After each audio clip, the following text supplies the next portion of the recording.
السلام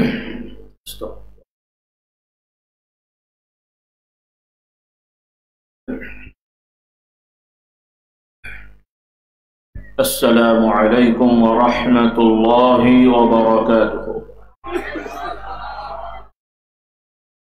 যারা স্টেজের ডানে বা বাঁয়ে আছেন, বসতে অসুবিধা হচ্ছে বা দেখতে অসুবিধা হচ্ছে, আপনারা কাতার ঠিক রেখে একটু ঘুরে বসতে পারেন। না হলে পাকা করে দেখতে কষ্ট হয়।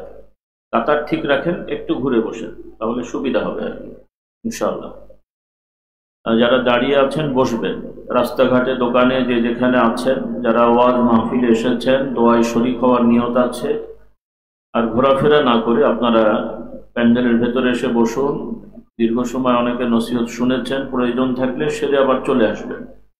অহেতুক রাস্তাঘাটে ঘোরাফেরা করবেন না, সময় নষ্ট করবেন না। আল্লাহ তাআলা আমাদের সকলকে ধৈর্যের সহিত আল্লাহর জিকিরে বসার তৌফিক দান করুন।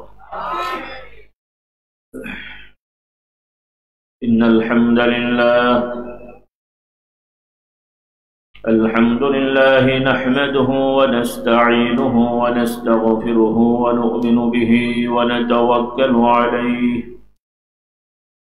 ونعوذ بالله من شرور أنفسنا ومن سيئات أعمالنا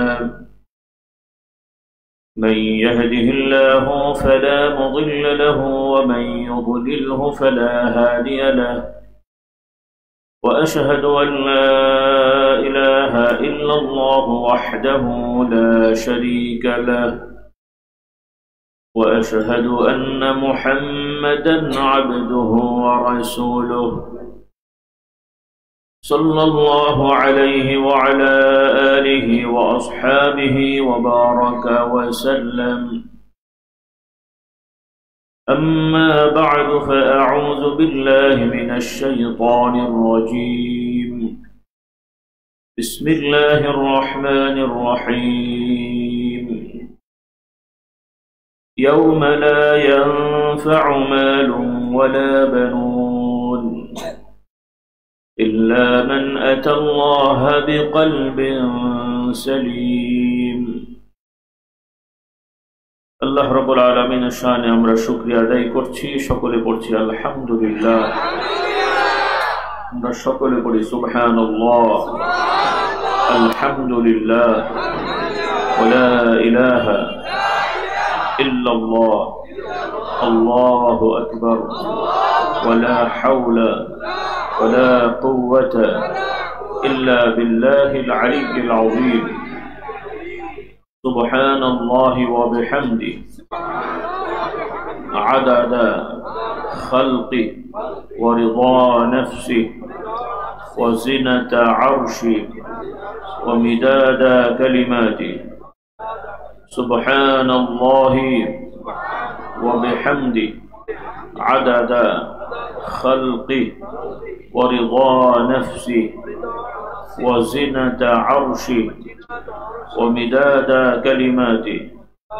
سبحان الله وبحمده عدد خلقه ورضا نفسه وزنة عرشه ومداد كلماته. لا إله إلا الله وحده لا شريك له، له الملك وله الحمد وهو على كل شيء قدير. اللهم صل على سيدنا ومولانا محمد النبي الأمي وآله وسلم. اللهم صل على محمد وعلى آل محمد كما صليت على إبراهيم وعلى آل إبراهيم إنك حميد مجيد. اللهم بارك على محمد وعلى آل محمد كما باركت على إبراهيم وعلى آل إبراهيم إنك حميد مجيد. صلى الله عليه وعلى آله وأصحابه وبارك وسلم الحمد لله আল্লাহ তাআলা শুকরিয়া আমরা চন্দ্রাখালী দরবারের বাৎসরিক ওয়াজ মাহফিল ও ইসালে সওয়াবের আয়োজনে আমরা বসতে পেরেছি, শুকরিয়া তান বলি আলহামদুলিল্লাহ। যদিও আমরা এই ধরনের আয়োজনকে বিভিন্ন নামে নামকরণ করে থাকি বা বলে থাকি, তবে রাসূলুল্লাহ সাল্লাল্লাহু আলাইহি ওয়াসাল্লামের ভাষায় এগুলোকে বলা হয়েছে মাজালিসুল যিকির, হিলাকুল যিকির। যিকিরের বাংলা হচ্ছে স্মরণ করা, আর মাজালিস বহুবচন, মাজলিস মানে হলো সভা সমাবেশ। হিলাকেরও এক বচন হলো হালাকা। আমরা অনেক সময় লিখি বা আপনারা দেখেছেন হালকায় জিকির বলা হয় না, এটা মূলত হালাকাতুল যিকির। হালাকা বলতে বোঝানো হয় একসাথে গোল হয়ে বসা। তো আল্লাহ তাআলার জিকিরে, স্মরণে, কোরআনের আলোচনায়, ইলমে দ্বীন শেখার আলোচনায়, তাসবিহ তাহলিল পড়ার আলোচনায় বা মজলিসে যারা বসবে, যে মজলিস করা হবে, সভা করা হবে, ওই জায়গাটা ওই সময়ের জন্য জান্নাতের একটা অংশ। আলহামদুলিল্লাহ আমরা এই কথাগুলো অনেকেই জানি, সবাই এখানে যারা বসে আছেন আশা করা যায় সবাই জানেন বা বেশিরভাগ মানুষই আমরা জানি। আমাদের অনেক জানা জিনিস আছে কিন্তু আমরা মানি না, আবার অনেক বিষয় আছে আমরা জানিই না। জানতেও হবে, মানতেও হবে। না জানলে তো মানার প্রশ্নই ওঠে না। আর জানার পরে যদি না মানা হয় তাহলে সেই জানাটা যথাযথ হলো না, বরং কোনো কোনো ক্ষেত্রে সেটা আরো বেশি কাল হয়ে দাঁড়াবে। আল্লাহ তাআলার দ্বীন সহজ, বলি আলহামদুলিল্লাহ। আজকে এখানে মনে হচ্ছে বেশ ছাত্ররাও আছো, যুবকরাও আছো, স্কুল কলেজের ছাত্ররাও মোটামুটি কিছু আছো মনে হয়, আলহামদুলিল্লাহ। একটু ধারণা পাওয়ার জন্য বলছি, স্কুল কলেজ ইউনিভার্সিটির ছাত্র কারা কারা একটু হাত তোলো তো বাবারা। মাশাআল্লাহ, আল্লাহ তাআলা কবুল করুন। আর এই মাদ্রাসার তো অনেক ছাত্র আছে বা অনেকে দায়িত্বে আছে, এবং আশপাশে মাইকের আওয়াজ অনেকটাই যাচ্ছে, বাড়িঘর থেকে মা বোনরা শুনতে পাচ্ছেন, এবং অত্র মাদ্রাসাতেও মা বোনদের বসার জায়গাও করা আছে। যারা এসে বসেছেন বা এসেছিলেন সকলকে আহ্বান করবো একটু মনোযোগের সহিত কথাগুলো শুনে শেষে দোয়ায় শরীক হবেন ইনশাআল্লাহ।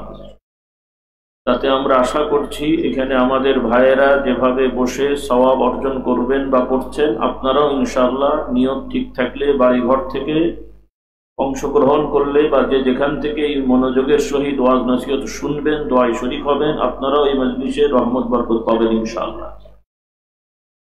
কারণ আল্লাহ তাআলার দ্বীন সহজ, আল্লাহ তাআলার নিয়ামতের কোনো সীমা নেই। সুবহানাল্লাহ। ইমানদার যখন নেক নিয়ত করবে, সামর্থ্য অনুযায়ী যতটুকুই চেষ্টা করুক, আল্লাহ তাআলা তার নিয়ত এবং চেষ্টার কারণে ওই কর্মটা করতে না পারলেও সেরকম সওয়াব দান করে। হাদিস শরীফে আছে, রাসূলুল্লাহ সাল্লাল্লাহু আলাইহি ওয়াসাল্লাম জানান যে কোনো ব্যক্তি যদি কোনো আমলে অভ্যস্ত থাকে, ভালো কাজে অভ্যস্ত থাকে, এরপরে কোনো কারণে যদি অসুস্থতার কারণে আর ওই আমলটা করতে অক্ষম হয়ে যায়, আগে করতো কিন্তু এখন অসুস্থতার কারণে পারছে না এবং অনুতপ্ত হচ্ছে বা আকাঙ্ক্ষা করছে বা মনে মনে কষ্ট পাচ্ছে, আগে এটা করতাম এখন পারছি না, অসুস্থতার কারণে, ওজরের কারণে, কিন্তু ইচ্ছা দৃঢ় যে সুস্থ হলে বা সুযোগ থাকলে ওই আমলটা করবে। রাসূলুল্লাহ সাল্লাল্লাহু আলাইহি ওয়াসাল্লাম বলেন আল্লাহ তাআলা ওই ব্যক্তির জন্য ওই আমলের সওয়াব দিতে থাকবেন। বিশ্বাস হলো কথাগুলো? বলি আলহামদুলিল্লাহ। আমার যুবক ভাইদের বিশ্বাস হলো তো নাকি? এগুলো হচ্ছে ঈমানের বিষয়। কারণ আমাদের সমাজে ইদানিং কিছু ইসলাম প্রিয় মানুষও আছে, তারা এখন সবকিছু যুক্তির উপরে নির্ভর করে ইসলামকে ব্যাখ্যা করে।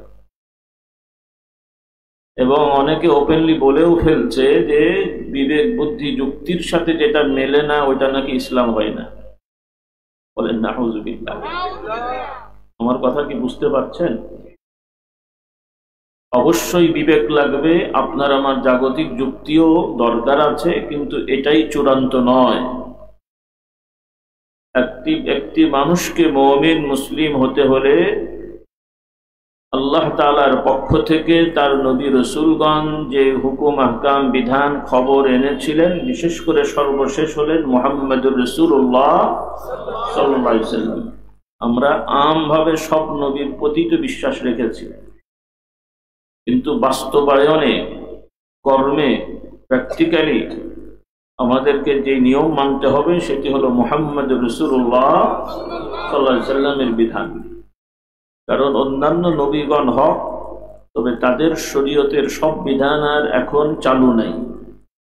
আল্লাহ তাআলা চূড়ান্ত বিধান দিয়েছেন মুহাম্মদুর রাসূলুল্লাহর বিধান। বলি আলহামদুলিল্লাহ। কথাগুলো জানা আমি মনে করে দিচ্ছি।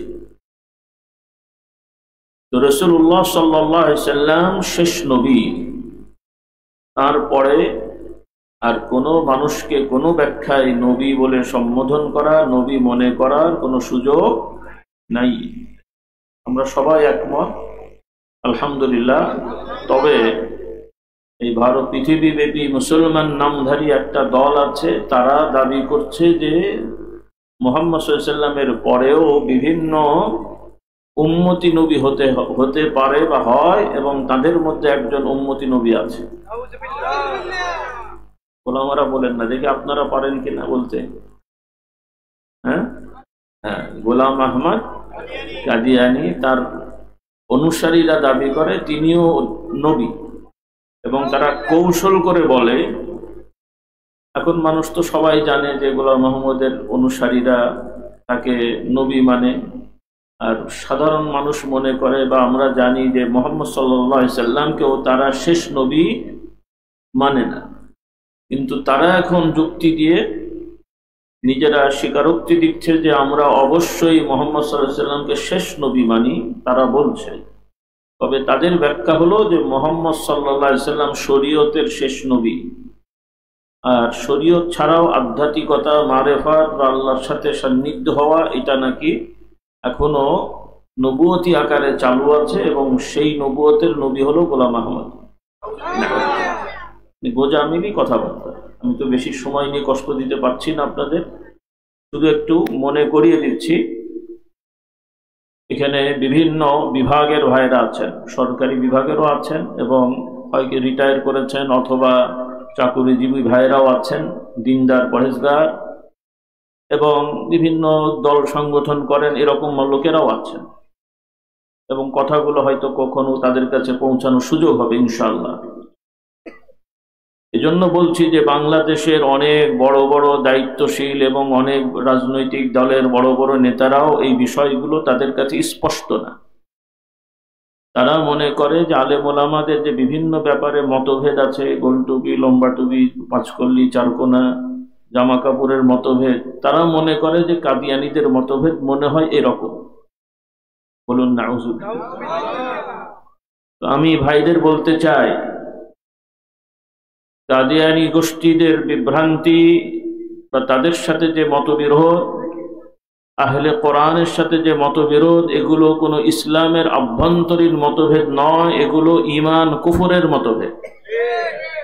ঈমান আর কুফর। যারা বলবে মুহাম্মদ সাল্লাল্লাহু আলাইহি ওয়াসাল্লামের পরে কোনো ব্যাখ্যা দিয়ে কাউকে নবী বলা যায়, সে কখনোই মুসলমান থাকতে পারে না। সে নামাজ পড়ুক, রোজা রাখুক, দাঁড়িয়ে রাখুক, টুপি পড়ুক, কারণ ইসলামের স্পষ্ট, কোরআন সুন্নাহর স্পষ্ট ঈমান আকীদা বা কোনো বিধান, স্পষ্ট বিধানকে যারা অস্বীকার করবে, বাকি সব মানলেও সে কাফের। আপনারা সবাই জানেন হযরত আবু বকর রাদিয়াল্লাহু তাআলা আনহুর সময় খলিফাতুল মুসলিমিন, খলিফাতু রাসূলিল্লাহ সাল্লাল্লাহু আলাইহি ওয়াসাল্লাম, রাসূলুল্লাহ সাল্লাল্লাহু আলাইহি ওয়াসাল্লামের একমাত্র খলিফা। কথা ঠিক আছে? হ্যাঁ, তাহলে আর তিনজন কি হবে? হিকমত আর কি, কৌশল। আবু বকর রাদিয়াল্লাহু তাআলা আনহু তিনি একমাত্র রাসূলুল্লাহ সাল্লাল্লাহু আলাইহি ওয়াসাল্লামের সরাসরি খলিফা, আর যারা তার পরে এসেছেন তারা তাদের খলিফা। এজন্য ভাষাগত একটা জটিলতা আছে। সাহাবা একরামরা হযরত আবু বকরকে বলতেন খলিফাতু রাসূলিল্লাহ, তার সময় শেষ, এখন আসলেন কে? ওমর রাদিয়াল্লাহু তাআলা আনহু। এখন ওমর রাদিয়াল্লাহু তাআলার ক্ষেত্রে সাহাবারা বলতে থাকলেন যে খলিফাতু খলিফাতি রাসূলিল্লাহ, মানে রাসূলুল্লাহ সাল্লাল্লাহু আলাইহি ওয়াসাল্লামের খলিফার খলিফা। বাড়লো না?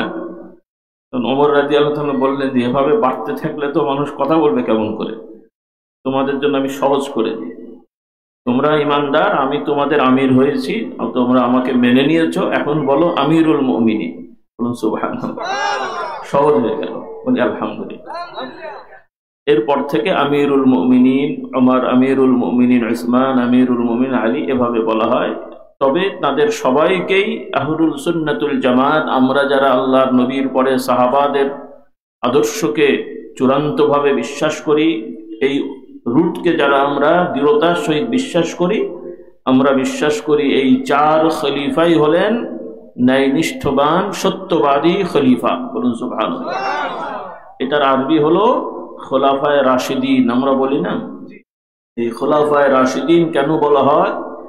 যে এই চারজন, আরো দু একজন মাঝে মাঝে ছিলেন, তবে ধারাবাহিক না, আর একজন ব্যক্তিকেও মুসলিম উম্মাহ খলিফা, মানে এই চারজনের মতন পঞ্চম খলিফা হিসেবে তাকে সম্মান দিতেন।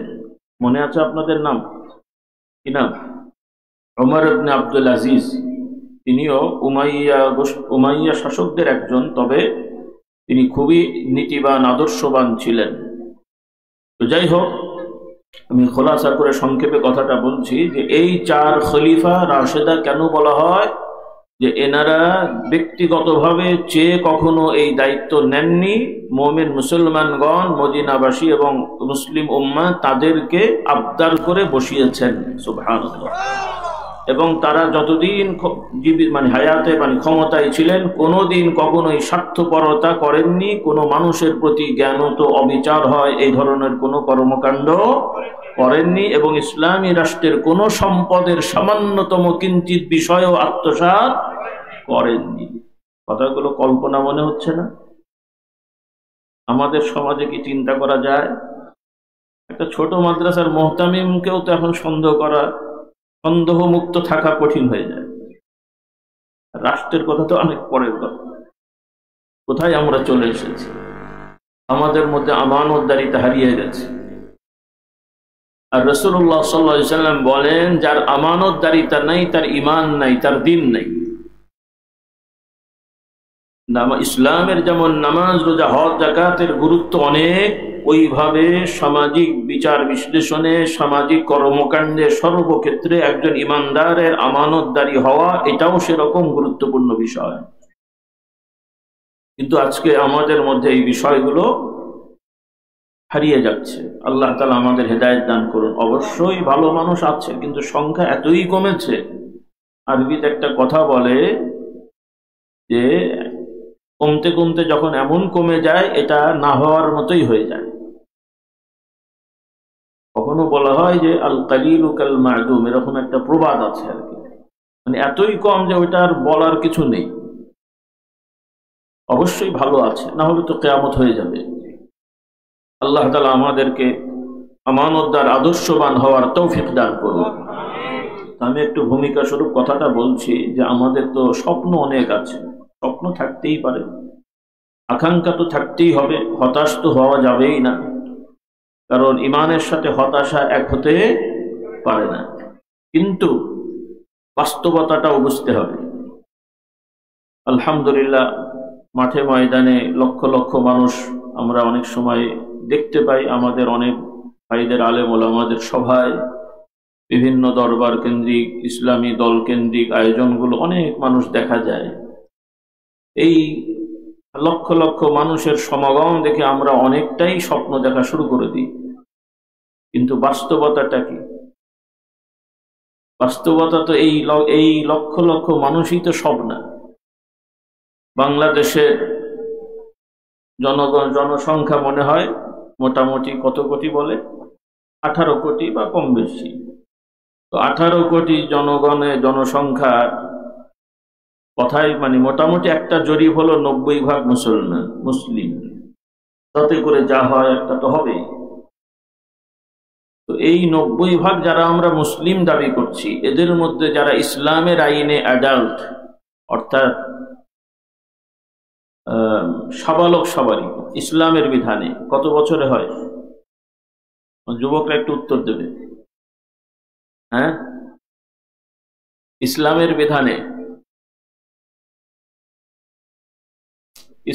বিধানে নির্ধারিত বয়স বলা কঠিন, কাছাকাছি।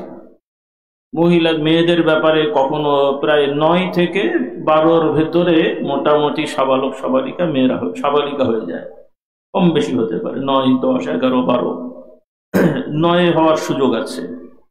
এর নিচেরটা সম্ভবত যতটুকু মাসলা মনে পড়ছে তাকে সাবালিকা ধরা হবে না, হয়তো তাকে অসুস্থ ধরা হবে বা ইত্যাদি। বাকিটা আর অত বলার দরকার নেই। ছেলেদের ক্ষেত্রে মোটামুটি তাও 12, 13, 14-র মধ্যে, সর্বোচ্চ 15-কে হয়ে গেলে তখন তাকে ইসলামের আইনে সাবালক ধরা হয়। তার মানেটা কি? প্রচলিত আইনের সাবালক আর ইসলামের আইনের সাবালক তফাৎ কি? প্রচলিত আইনের অ্যাডাল্টনেস বা সাবালক বলার উদ্দেশ্য হলো যে একটা ছেলে মেয়ে 18 পার হয়ে, 18 ঢুকে গেল, 17 পার হয়ে 18 ঢুকে কয়েকদিন কয়েক মাসও যদি যায়, আইনত ধারায় তার যে অবস্থান হয়, আর একটা মানুষ তার বয়স 40, 50, 60 যতই হোক, আইনের কাছে সবাই কি? তার মানে হলো 18 বছরের একটা ছেলে মেয়ে যদি খুন করে বা এমন কোনো অপরাধ করে যেটা শাস্তি হলো মৃত্যুদণ্ড প্রচলিত আইনে, 18 বছরের একটা ছেলে মেয়ে যদি ওই অপরাধ করে, আর 40, 50, 60 বা যত বয়সেরই হোক ওই ধরনের বয়সের একটা লোক, সুস্থ মানুষ যদি এই অপরাধ করে, শাস্তি একরকম না দুরকম? শাস্তি একরকম। এখন ওই অল্প বয়সের ছেলে মেয়ের বাবা যদি কোর্টে যে রায় দেওয়ার পরে বিচারকের পা ধরে কান্নাকাটি করে, আকুতি মিনতি জানায় যে আমার ছেলে মেয়েটা অল্প বয়স, ভুল করে ফেলেছে, ক্ষমা করে দেন, কাজ হবে তো? আইনে এই কান্নাকাটি, পা ধরা, আকুতি মিনতি অ্যাকসেপ্টেবল হবে? আইন বলবে যে আপনি বাবা হিসেবে আপনার কাছে আপনার সন্তান ছোট হতে পারে, কিন্তু আইনের কাছে সে সাবালক অ্যাডাল্ট, কাজেই তার উপরে শাস্তি আরোপিত হবেই। ওইভাবে আমার ভাই বোনেরা, আপনার আমার ছেলে মেয়ে যারা সাবালক সাবালিকা হয়ে যায়, ইসলামের আইনে তাদের জন্য আহকাম বানি তাকলিফ বলা হয়, অর্থাৎ যত রকমের হালাল হারাম, ফরজ ওয়াজিব, এই ধরনের যে বিধানগুলো আছে, এই বিধানগুলো তার প্রতি আরোপিত হয়ে যায়। তথা সাবালক সাবালিকা ছেলের প্রতি নামাজ, রোজা, হজ, যাকাত, হালাল হারামের বাজ বিচার করা, এগুলো সব তার উপরে ফরজ হয়ে যায়। কি হয়? তার মানে একটা 14 বছরের ছেলে, 15 বছরের ছেলে, 16 বছরের ছেলে এক ওয়াক্ত নামাজ কাজা করলে ওই রকমই গুনাহগার হবে 40, 50, 60, 100 বছরের লোক, জ্ঞানী মানে বুঝ আছে, এইরকম একটা মানুষ এক ওয়াক্ত নামাজ কাজা করলে যেমন অপরাধী, 16, 17, 18 বছরের ছেলে মেয়েরাও ইসলামের আইনে একই অপরাধী। 14, 16, 18 বছরের ছেলে মেয়ের উপরেও, 18 তো যাওয়া লাগছে না, তার আগেই আপনি একজন মহিলা 20, 30, 40 বছর বয়সের একজন মহিলার উপরে যেভাবে পর্দা করা ফরজ, 13, 14, 16 বছরের মেয়ের উপরেও ওইভাবে পর্দা করা ফরজ। 20, 25, 50 বছরের একজন মহিলার উপরে যেভাবে সত্যবাদী থাকা, সৎ থাকা ফরজ, এই রকম এই নারীদের প্রতিও সৎ থাকা কি ফরজ। কথাগুলো বোঝা যাচ্ছে? এখন আপনারাই আপনাদের এলাকা জরিপ করে নিজেরাই রিপোর্ট দেন যে আপনাদের সমাজে এই মুসলমান যারা আমরা আছি, আমাদের ছেলে মেয়ে যারা অ্যাডাল্ট, কত ভাগ নামাজ পড়ে? আপনাদের এই পটুয়াখালী অঞ্চল বা দক্ষিণ বাংলা, বাংলাদেশের অন্য অঞ্চলের তুলনায় ধার্মিকতা বেশি, তুলনামূলক, সন্তোষজনক না, তুলনামূলক। তো অন্য অঞ্চলের থেকে ধার্মিকতা বেশি হওয়ার পরেও এখন আপনারাই বলেন তো, আমাকে একটা ধারণা দেন কারণ অনেকে তো স্কুল কলেজে শিক্ষক আছেন, আপনারা সমাজে, এটা তো শহর এলাকা, জ্ঞানীগুণী মানুষ। এই পটুয়াখালী অঞ্চলের, এই জেলার শতকরা সাবালক ছেলে মেয়ে কত ভাগ নামাজ পড়ে বলে আপনাদের ধারণা? না, এইভাবে বললে হয় না। একটা হ্যাঁ, না হ্যাঁ না। আচ্ছা, আমি সর্বোচ্চ 30 ধরলাম। কত? 30। আচ্ছা, 30-এর থেকেও ধরে নেন 50। নামাজি 50% আর বেনামাজি 50%, তাও তো 50, মানে অর্ধেক অর্ধেক। অর্ধেক অর্ধেক হলেও এই অর্ধেকেরও একটা মূল্যায়ন আছে না নেই? এখন আপনি আমি স্বপ্ন দেখছি ইসলামী রাজ কায়েম হোক, খোলাফায়ে রাশিদিনের রাজ কবে যেন আমরা দেখবো না দেখবো, কত গল্প শুনি আমরা, কথাগুলো সুন্দর, কিন্তু এই সমস্ত বেনামাজি গুলোকে নিয়ে সম্ভব তো? হ্যাঁ, তাহলে কি স্লোগান দিলেন এতদিন? আল্লাহ আমাদেরকে বুঝদান করুন। আচ্ছা, আপনারা তো অনেক ওয়াজ শুনেছেন রাসূলুল্লাহ সাল্লাল্লাহু আলাইহি ওয়াসাল্লামের মদিনা জীবনের, অর্থাৎ মুসলমান যারা ছিল, নবীর জমানার মুসলমান যারা, আল্লাহর নবীর সাহাবাদের মধ্যে বেনামাজি কতগুলো ছিল? হ্যাঁ, রাসূলুল্লাহর মদিনার হায়াতের জীবনে আল্লাহর নবীর সাহাবীদের তো দূরের কথা, ওই সময়ের মুনাফিক গুলো 5 ওয়াক্ত নামাজি ছিল। কথাটা খেয়াল করেন, বেনামাজি সাহাবী হওয়ার তো কোনো প্রশ্নই ওঠে না। নবীর জমানার মুনাফিক গুলো নামাজি ছিল, মুনাফিক গুলো কি? আর আমাদের সমাজের সব থেকে ভালো দিনদারও বেনামাজি, কি আছে না নাই? হ্যাঁ, মসজিদ কমিটির সভাপতি নামাজ পড়ে না, আপনাদের দেশে নেই মনে হয়? অবস্থা দেখে, মসজিদ কমিটির সভাপতি সেই বেনামাজি। কি সুন্দর ইসলাম আপনারা কায়েম করবেন। আমি নিরাশ করছি না, এই বাস্তবতাগুলো উপলব্ধি করার জন্য বলছি। বিভিন্ন ধারার এখানে ভাইয়েরা আছেন, সরাসরি আমাদের সাথে সম্পৃক্ত মানুষের সংখ্যা কম, আমি জানি, দরকারও নাই। কোনো হুজুরের সাথে অত সম্পর্ক দরকার নেই, আল্লাহর সাথে হলেই হবে, বলি আলহামদুলিল্লাহ। তবে আল্লাহর সাথে তার এমনি এমনি হবে না। সরাসরি ফেরেশতা আপনার সাথে কথা বলবে, নাকি স্বপ্ন দেখবেন আপনি আল্লাহর সাথে কথা বলছেন? তাহলে তো ওই কাদিয়ানির মতন হবে না। সত্য মিথ্যা জানি না আদৌ সে স্বপ্নে কথা বলেছে কিনা, তার দাবি হলো আল্লাহর সাথে আমার কথা হয়। এজন্যই তার ভক্তদের ব্যাখ্যা, আল্লাহর সাথে যার কথা হয় সে তো নবী হয়। নাউজুবিল্লাহ। তো আমার ভাই বোনেরা, আমি আবার এই কথায় আসবো, যে কথাটা আমি বলতে চাচ্ছিলাম শুরুতে, যে আমরা মুমিন মুসলমান হতে হইলে কোরআন এবং হাদিসে প্রমাণিত বিষয়, যেগুলো আমাদের যুক্তিতে খাটবে আর অথবা খাটবে না, দৃঢ়তার সহিত বিশ্বাস করতে হবে, এতে কোনো সন্দেহ নেই, তাহলেই মুমিন হওয়া যাবে। বলুন সুবহানাল্লাহ। কারণ একদিকে আমরা মুসলমানদের মধ্যে ইসলাম নাই, তার মধ্যে আবার ইসলামের নামে কত বিভ্রান্তি চলে এসছে। আমার বিশেষ করে যুবক যুবতী ভাইদের বলি, মা বোনদেরও বলি, সবাইকে বলছি, কারণ এখন শহর এলাকা কেন, গ্রাম অঞ্চলের একটা উল্লেখযোগ্য ভাই বোনেরা মোবাইল দেখেন, ফেসবুক, ইউটিউব তারা চর্চা করেন, এগুলো তারা আমরা বলে অতটা বন্ধ করতে পারছি না। তো আমার অনুরোধ থাকবে যে অন্তত মোবাইল দেখলেও আপনারা অন্যায় জিনিস দেখবেন না, দয়া করে। আল্লাহ আমাদের হেদায়েত দান করুন। আর একটা হলো, কিছু ভাইয়েরা মোবাইল থেকে ইসলাম শিখতে চান, বা মোবাইল মানে ইউটিউব ফেসবুক থেকে ইসলাম শেখার বা ইসলাম জানার আগ্রহ করেন, এটার উপরে শতভাগ নির্ভর করবেন না। কারণ ফেসবুক ইউটিউবের বিভিন্ন ইসলামের নামে চ্যানেল আছে এমন, যেগুলো খুব মুখরোচক, দেখতে শুনতে আকর্ষণীয়, কিন্তু এর মধ্যে বড় কুফরি, শিরকি এবং ভণ্ডামি ভরপুর আছে, যেটা আপনাদের পক্ষে এটা আইডেন্টিফাই করা সম্ভব হবে না। শুধু আপনারা কেন বলবো, অনেক মাদ্রাসায় পড়ুয়া লোকেদের পক্ষেও সম্ভব না। কারণ আমাদের অনেক ছাত্র ভাইরা আছে টাইটেল পাস, ই পাস থেকে উপাস, মানে বোঝেন, মানে কি, ওই পুস্তক পড়ে পাস না, পড়েছে ওই পরীক্ষার হলে যেটা কেটে নিয়ে গেছিল ওইটা পড়ে পাস করে আসছে আর কি। অনেক বড় আলেম না, আছে না নাই আপনাদের সমাজে? এগুলোই যদি আমাদের বড় বড় আল্লামা হয়, তাহলে জাহিলগুলোর অবস্থা কি হবে? আল্লাহ আমাদের হেদায়েত দান করুন। হ্যাঁ, এটাও ভুলে যাব, আমি বলে রাখি, কারণ আমরা আসলে এক বিষয়ের উপরে থাকা কঠিন হয়ে যায়, বিক্ষিপ্ত কথা বলতে হয়। ছড়াগড়ির মতন আর কি। অপারেশন ক্লিন হার্ট করতে গেলে যেমন এলোপাতারি মারতে হয়, তো আমাদেরও এই অসুবিধা হয়ে গেছে। এখানে অনেক ছাত্র ছাত্রী ভাই বোনেরা আছো, আজকে থেকে নিয়ত করে ফেলো যে জীবনে যতদিন ছাত্র থাকবে কখনোই কোনোদিন নকলের আশ্রয় নেওয়া যাবে না। কথাও বলে না, বলি ইনশাআল্লাহ। বলবেন হুজুর আবার হঠাৎ এগুলো বললো কেন? কারণ ফাউন্ডেশন ঠিক না থাকলে বিল্ডিং হয়। এই যে এখানে শামিয়ানা দেওয়া আছে বাঁশের খুঁটির উপর, এখন আপনারা কি চাইলেই এই শামিয়ানা সরিয়ে এই খুঁটির উপরে টিন ছাইতে পারবেন? কারণ টিন ছাওয়ার জন্য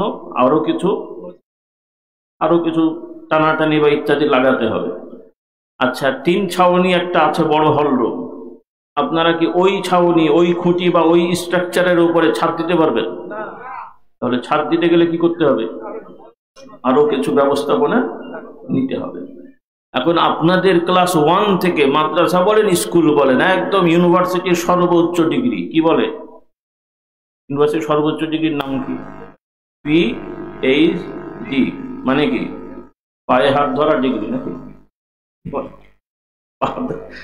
তো সর্বোচ্চ ডিগ্রি পর্যন্ত একটা বড় অংশ, কিছু সমস্যা থাকেই সব দেশে, কিন্তু এই বাংলা, ভারত, পাকিস্তান বা এই সমস্ত এলাকায় 1 থেকে পিএইচডি পর্যন্ত একটা বড় অংশ শিক্ষার্থীরা নকল করে, জালিয়াতি করে। আপনাদের দেশে আছে না নেই? প্রাইমারি স্কুলে নকল আছে না নেই? হাই স্কুলে নকল আছে না নেই? ইউনিভার্সিটিতে নকল আছে না নেই? দোষ কার? ভারতের দোষ না, আমেরিকার, সব সরকারের। আল্লাহ আমাদের হেদায়েত দান করুন। আমরা শুধু আরেকজনের উপরে দোষ চাপিয়ে বাঁচতে পারলেই মনে করি। আসলে সে দুনিয়ায় না হলে আইওয়াশ করা যায়, ফেরেশতাদের কাছে বাঁচা যাবে, আল্লাহ তাআলার কাছে বাঁচা যাবে। আল্লাহ তাআলা আমাদের হেদায়েত দান করুন। কাজেই বড় কিছু হতে হলে আগে ফাউন্ডেশন ঠিক করতে হবে। আল্লাহর নবীর সাহাবারা শতভাগ সত্যবাদী ছিলেন, সুবহানাল্লাহ। এটাও কি বিশ্বাস হলো আপনাদের? সাহাবীরা মানুষ ছিলেন, সাহাবীরা নবী নন। নবীদের বৈশিষ্ট্য কি? যে তারা জন্মগতভাবে নিষ্পাপ, সুবহানাল্লাহ বললেন না?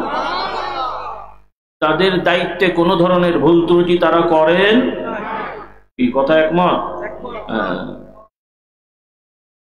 কত জায়গায় ওষুধ দেবেন।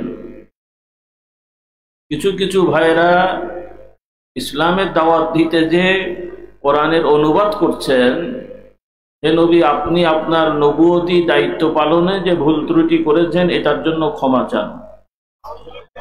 সুবহানাল্লাহ না? আচ্ছা, এই দাওয়াত যদি আমরা মানুষকে দিই, হেদায়েত হবে তো? সবই তো গোলমাল পাকিয়ে ফেললাম। এখন ওষুধ খাওয়াতে যে যদি বিষ খাইয়ে ফেলেন, রোগী সুস্থ হবে না? তো এই দেশে তো এটাও চলছে। রাগ করলেন আমার উপরে? আমরা না বললে কে বলবে? আল্লাহ আমাদের হেদায়েত দান করুন। হ্যাঁ, মানুষ মাত্র ভুল হয়, কোনো ডাক্তারই ইচ্ছা করে বিষ দেবে না, কিন্তু সতর্ক থাকতে হবে। আশা করি কেউ ইচ্ছা করে এই সমস্ত বিষয় বুঝে শুনে হয়তো করেনি, কিন্তু সে না করলেও আমরা যদি বুঝতে পারি ভুল, এটাকে সংশোধন করা লাগবে কিনা। আর যদি মনে করি যে না, উনি বড় বুজুর্গ বা বড় জ্ঞানী বলে ফেলেছেন, ওনার উপরে কথা বলা যাবে না, তার মানে আরো নবী আছে, রেজাল্ট তো তাই হলো। নবী রসুলের কথা নড়চড় করার সুযোগ নেই, কিন্তু নবী রসুলগণের পরে এমনকি সাহাবাদের ফতোয়াও চেঞ্জ হয়েছে, বলুন সুবহানাল্লাহ। 4 ইমাম, হাদিসের ইমাম, তাদের ফতোয়াও পরিবর্তনশীল হয়েছে। তবে আপনি আমি আপনার আমার মতন করব সেটা আমি বলিনি, ভুল বুঝবেন না। কিন্তু আমি যেটা বোঝাতে চাচ্ছি যে আমাদের মূল ইসলামটা তো আগে ঠিক হতে হবে।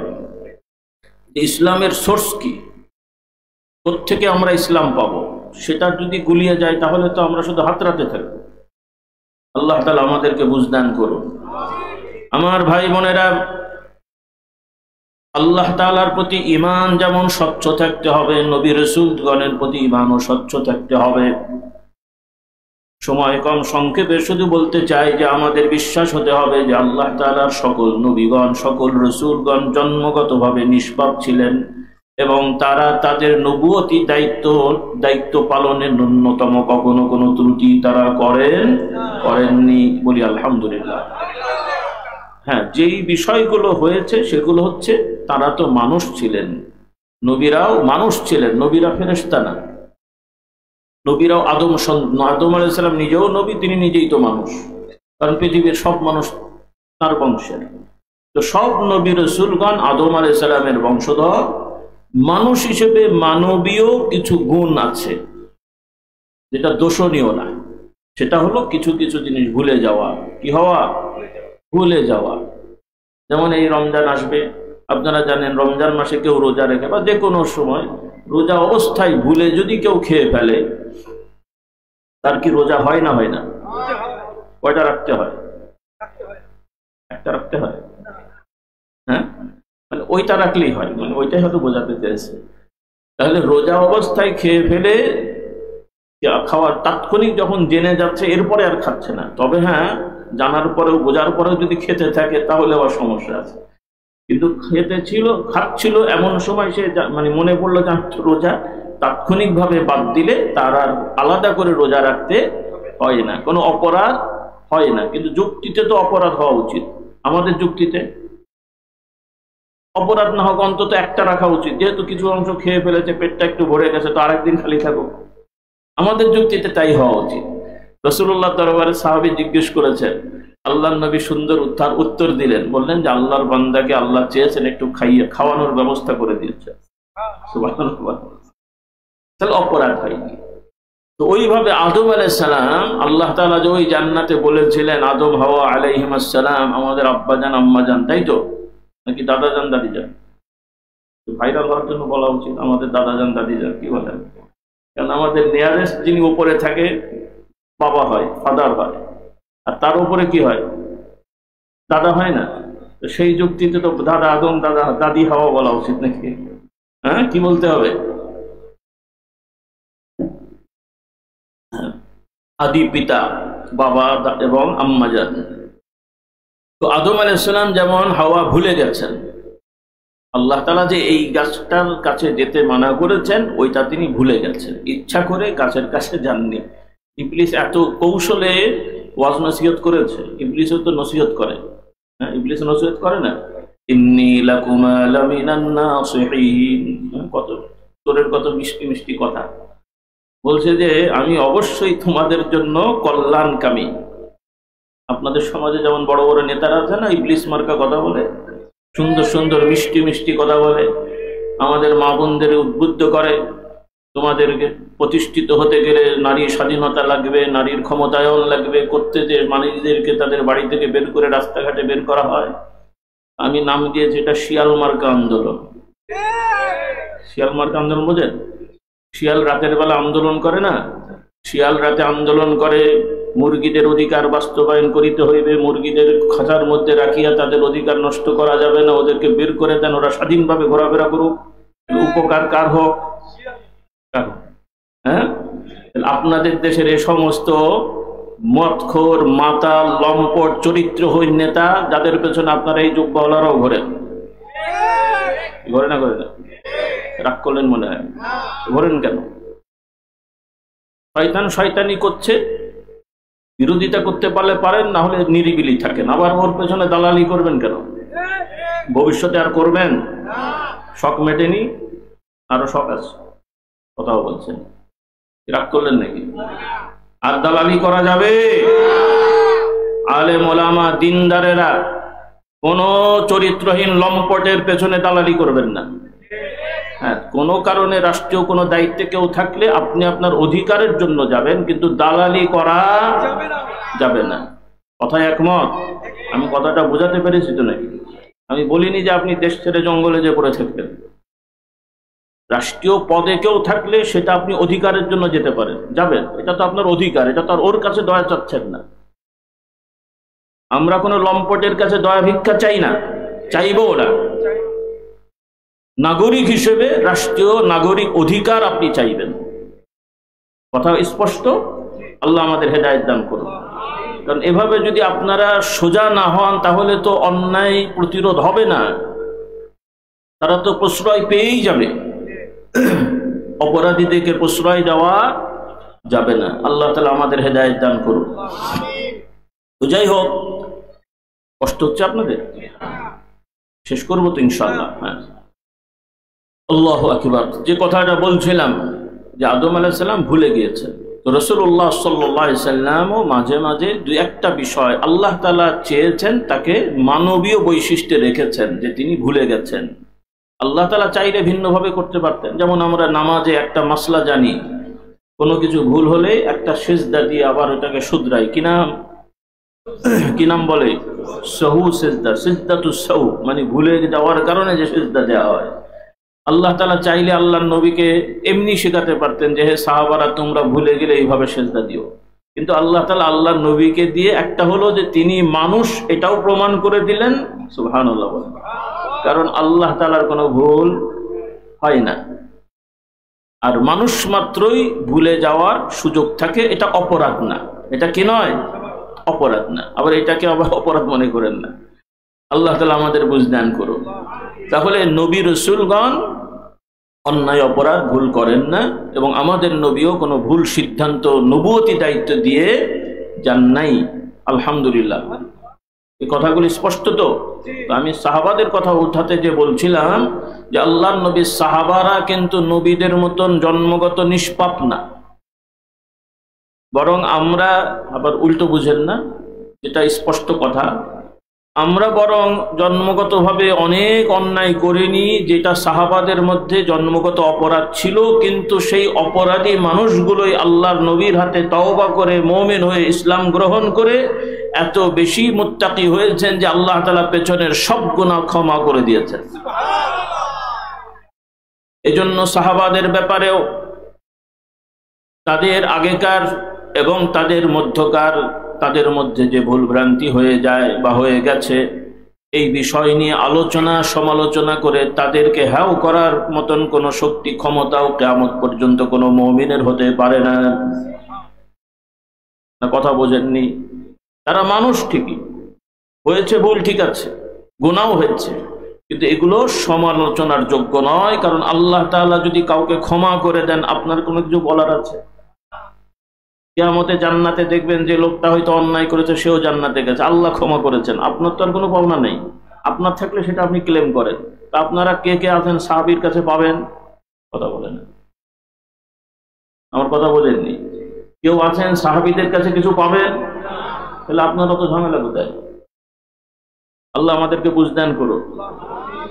কেন বললাম? ইসলাম পূর্ণাঙ্গ জীবন, তবে এই পূর্ণাঙ্গতা সবার জন্য এক না।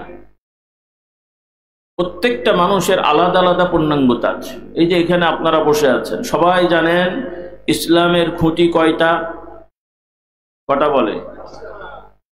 5টা। তাহলে খুঁটি ছাড়া কি প্যান্ডেল হয়? এখানে যে কয়টা খুঁটি, মাঝখান থেকে 2-3টা খুলে ফেললে প্যান্ডেলটা কেমন হবে? তাহলে যুক্তিতে 5 খুঁটি হলে 5টাই ঠিক থাকা উচিত, 2-1টা না থাকলে তো প্যান্ডেল থাকা কথা না। এখন বলেন তো, আপনাদের সবার 5 কোটি ঠিক আছে? তাহলে সব কাফের। অন্তত 2টা কোটি বেশিরভাগ মানুষের নাই। কি বলেন? কথা বোঝেননি? ভয় পেয়ে গেছেন নাকি? হ্যাঁ, কোনটা নাই? হজও নাই, যাকাতও নাই, বেশিরভাগ মানুষেরই। তার মানে সব কাফের হয়ে গেছে। হ্যাঁ, যে লোকের হজ করার সামর্থ্য আছে অথবা সামর্থ্য নাই, সে যদি মনে করে, বিশ্বাস করে, বলে বেড়ায় যে খামাখালি টাকা খরচ করে মক্কায় যাওয়ার দরকারটা কি আছে, ও যেয়ে থাকলেও কাফের, না যেয়ে থাকলেও কাফের। তাই নাকি? এরপরে যে লোকের যাকাত দেওয়ার সামর্থ্য নাই, সে দেয়নি, কিন্তু যাকাত দেওয়ার সামর্থ্য আছে অথবা নাই, কেউ যদি বিশ্বাস করে বা বলে যে আমি কষ্ট করে উপার্জন করে খামাখালি কোনো সার্ভিস ছাড়াই আরেকজনকে টাকা দিতে বাধ্য কেন হব, এটা অযৌক্তিক কথা, দেবো না বা দেওয়া লাগবে না, মুসলমান থাকবে? কথা বেড়ে গেল। আমি কিন্তু এটা বলতে যে বেড়ে গেছে। অর্থাৎ আবু বকর রাদিয়াল্লাহু তাআলার সময় কিছু লোক আল্লাহর নবীর সময় মুসলিম হওয়ার পরে হযরত আবু বকরের সময় তারা ডিক্লার দিল যে আমরা আগে যে যাকাতের টাকাগুলো পাঠাতাম মদিনায়, ওগুলো আর পাঠাবো না। নাউজুবিল্লাহ।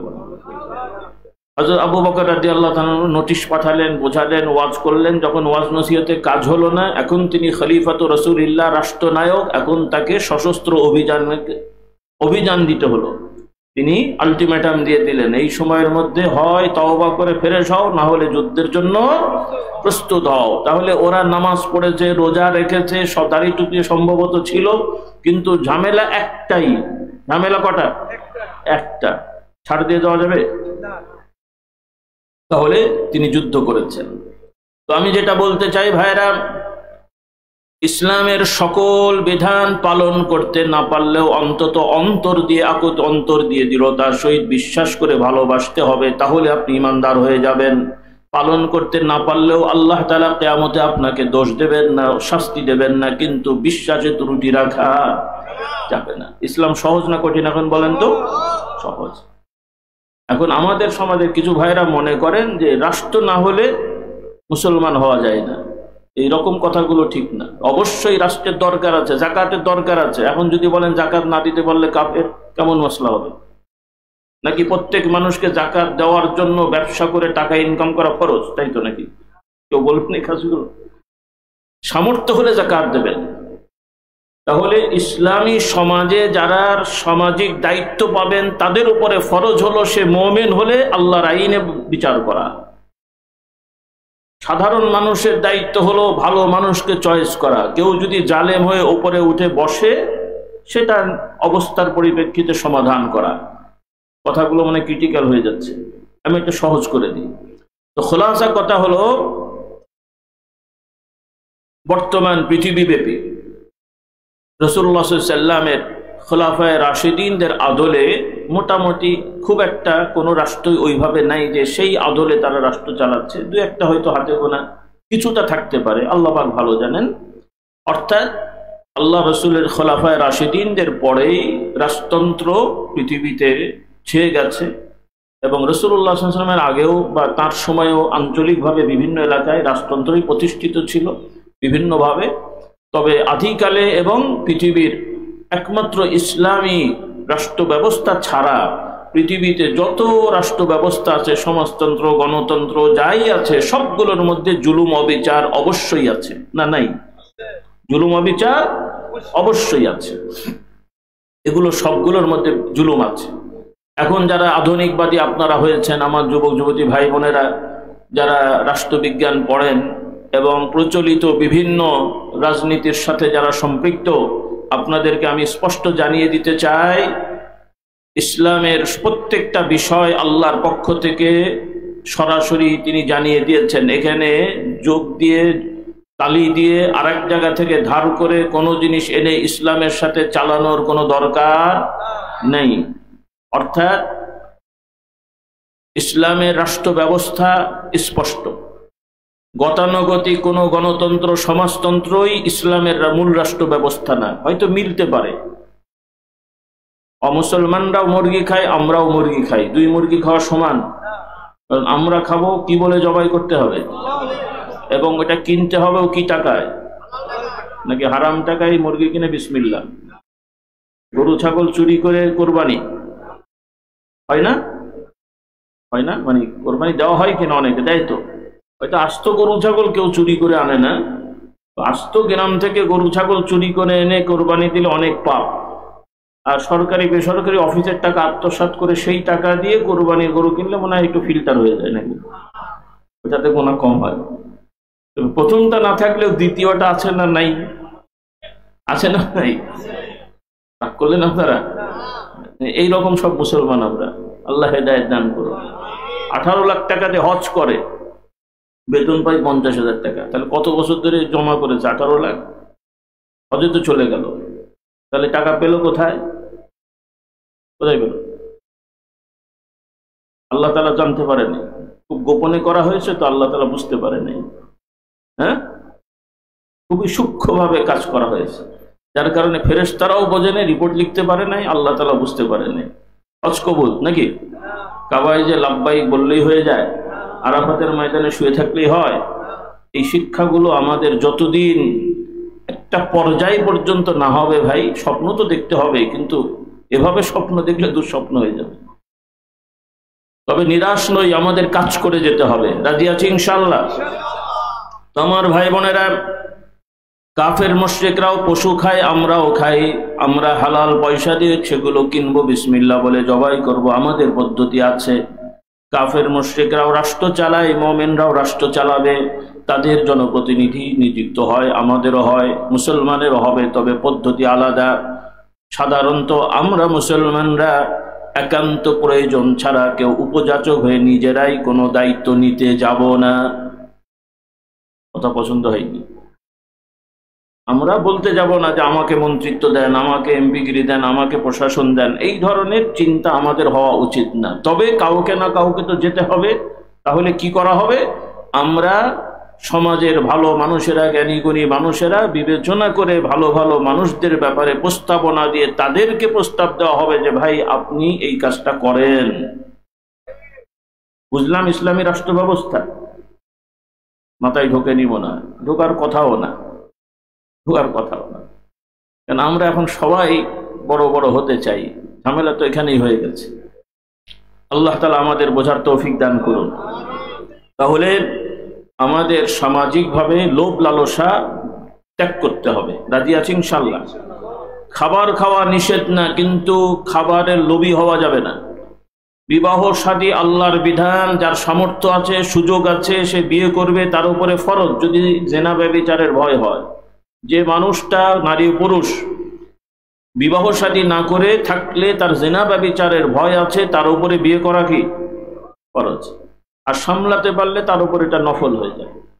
আর যদি সামর্থ্য না থাকে তাহলে সে তার সামর্থ্য গোপন করে উল্টোপাল্টা মিথ্যা বলে বিয়ে করলো, এটা গুনাহ হবে। কি হবে? উভয় পক্ষেরই গুনাহ হবে। এবং তাদের উভয়েরই, নারী পুরুষের অধিকার থাকবে ওই বিয়ে থেকে ভেঙে বের হয়ে আসা, তালাক দেওয়া বা তালাক নেয়া। কথা বোঝা গেছে? তাহলে বিয়ে করা দোষ না, কিন্তু নারী লোভী হওয়া যাবে? নারী লোভী হওয়া যাবে না। আল্লাহ তাআলা আমাদেরকে বুঝদান করুন। এবং ইসলামী রাষ্ট্র ব্যবস্থার বিধান হবে, কেউ যদি যোগ্য লোক দায়িত্ব পান তাহলে তার কোনো মেয়াদ থাকবে না, সে আজীবন থাকবেন, যতদিন ঠিক মতো পালন করতে পারেন এবং নিজে থেকে সরে না আসেন। কথা পছন্দ হয়নি? কিন্তু আপনাদের গণতন্ত্র মানে ভালো হোক মন্দ হোক 5 বছর পর পর শুধু পাল্টাও, তার মানে মারামারি করতেই থাকো। এরপরে আছে বহুদলীয় গণতন্ত্র, যত বড়ই ফেরেশতা হোক তার এলাকায় যদি 2-3টা লোক হয় মন খারাপ হবে না? হবে না? আচ্ছা আপনাদের না হোক, আমি যদি দাঁড়াই আর আরেকজন যদি আমার থেকেও বড় আল্লাহওয়ালা মুত্তাকি এক এলাকায় দাঁড়ায়, মুখে না বলি আর না ভেতরে কিছু খুঁতখাত থাকবেই। বলেন থাকবে না? যদি বলে আমার নাই, তো সত্যি কথা না মিথ্যে কথা? বলে কি অবস্থা? তাহলে অটোমেটিক এই গতানুগতিক বহুদলীয় গণতন্ত্র মানেই হলো যে আপনারা শুধু মারামারিই করেন এবং করেনই তাই। এগুলো কোনো সুস্থ মানসিকতা না। ওই শয়তানগুলা বসে বসে শয়তানি ছক এঁকে আপনাদের মাথায় ঢুকিয়ে দিয়েছে, আর আপনারাও এখন সেটাকে অ্যাকসেপ্ট করে হজম করে ফেলেছেন এবং ওই ইমানি শক্তি নিয়ে কোরআনের আলো জ্বালানোর জন্য ব্যস্ত হয়ে গেছেন। রাগ করলেন আপনারা? সত্য কথা বলতেই হবে আমাকে। আল্লাহ আমাদের হেদায়েত দান করুন। তবে আমি বলছি না যে আপনারা যে মেহনত করছেন এটা করা যাবে না, আমি তা বলিনি, অবশ্যই করবেন। এটা হলো মন্দের ভালো। কি বলে? কি ভালো? মন্দের ভালো। ওযু হলো মূল, পারেন নাই তায়াম্মুম করেছেন।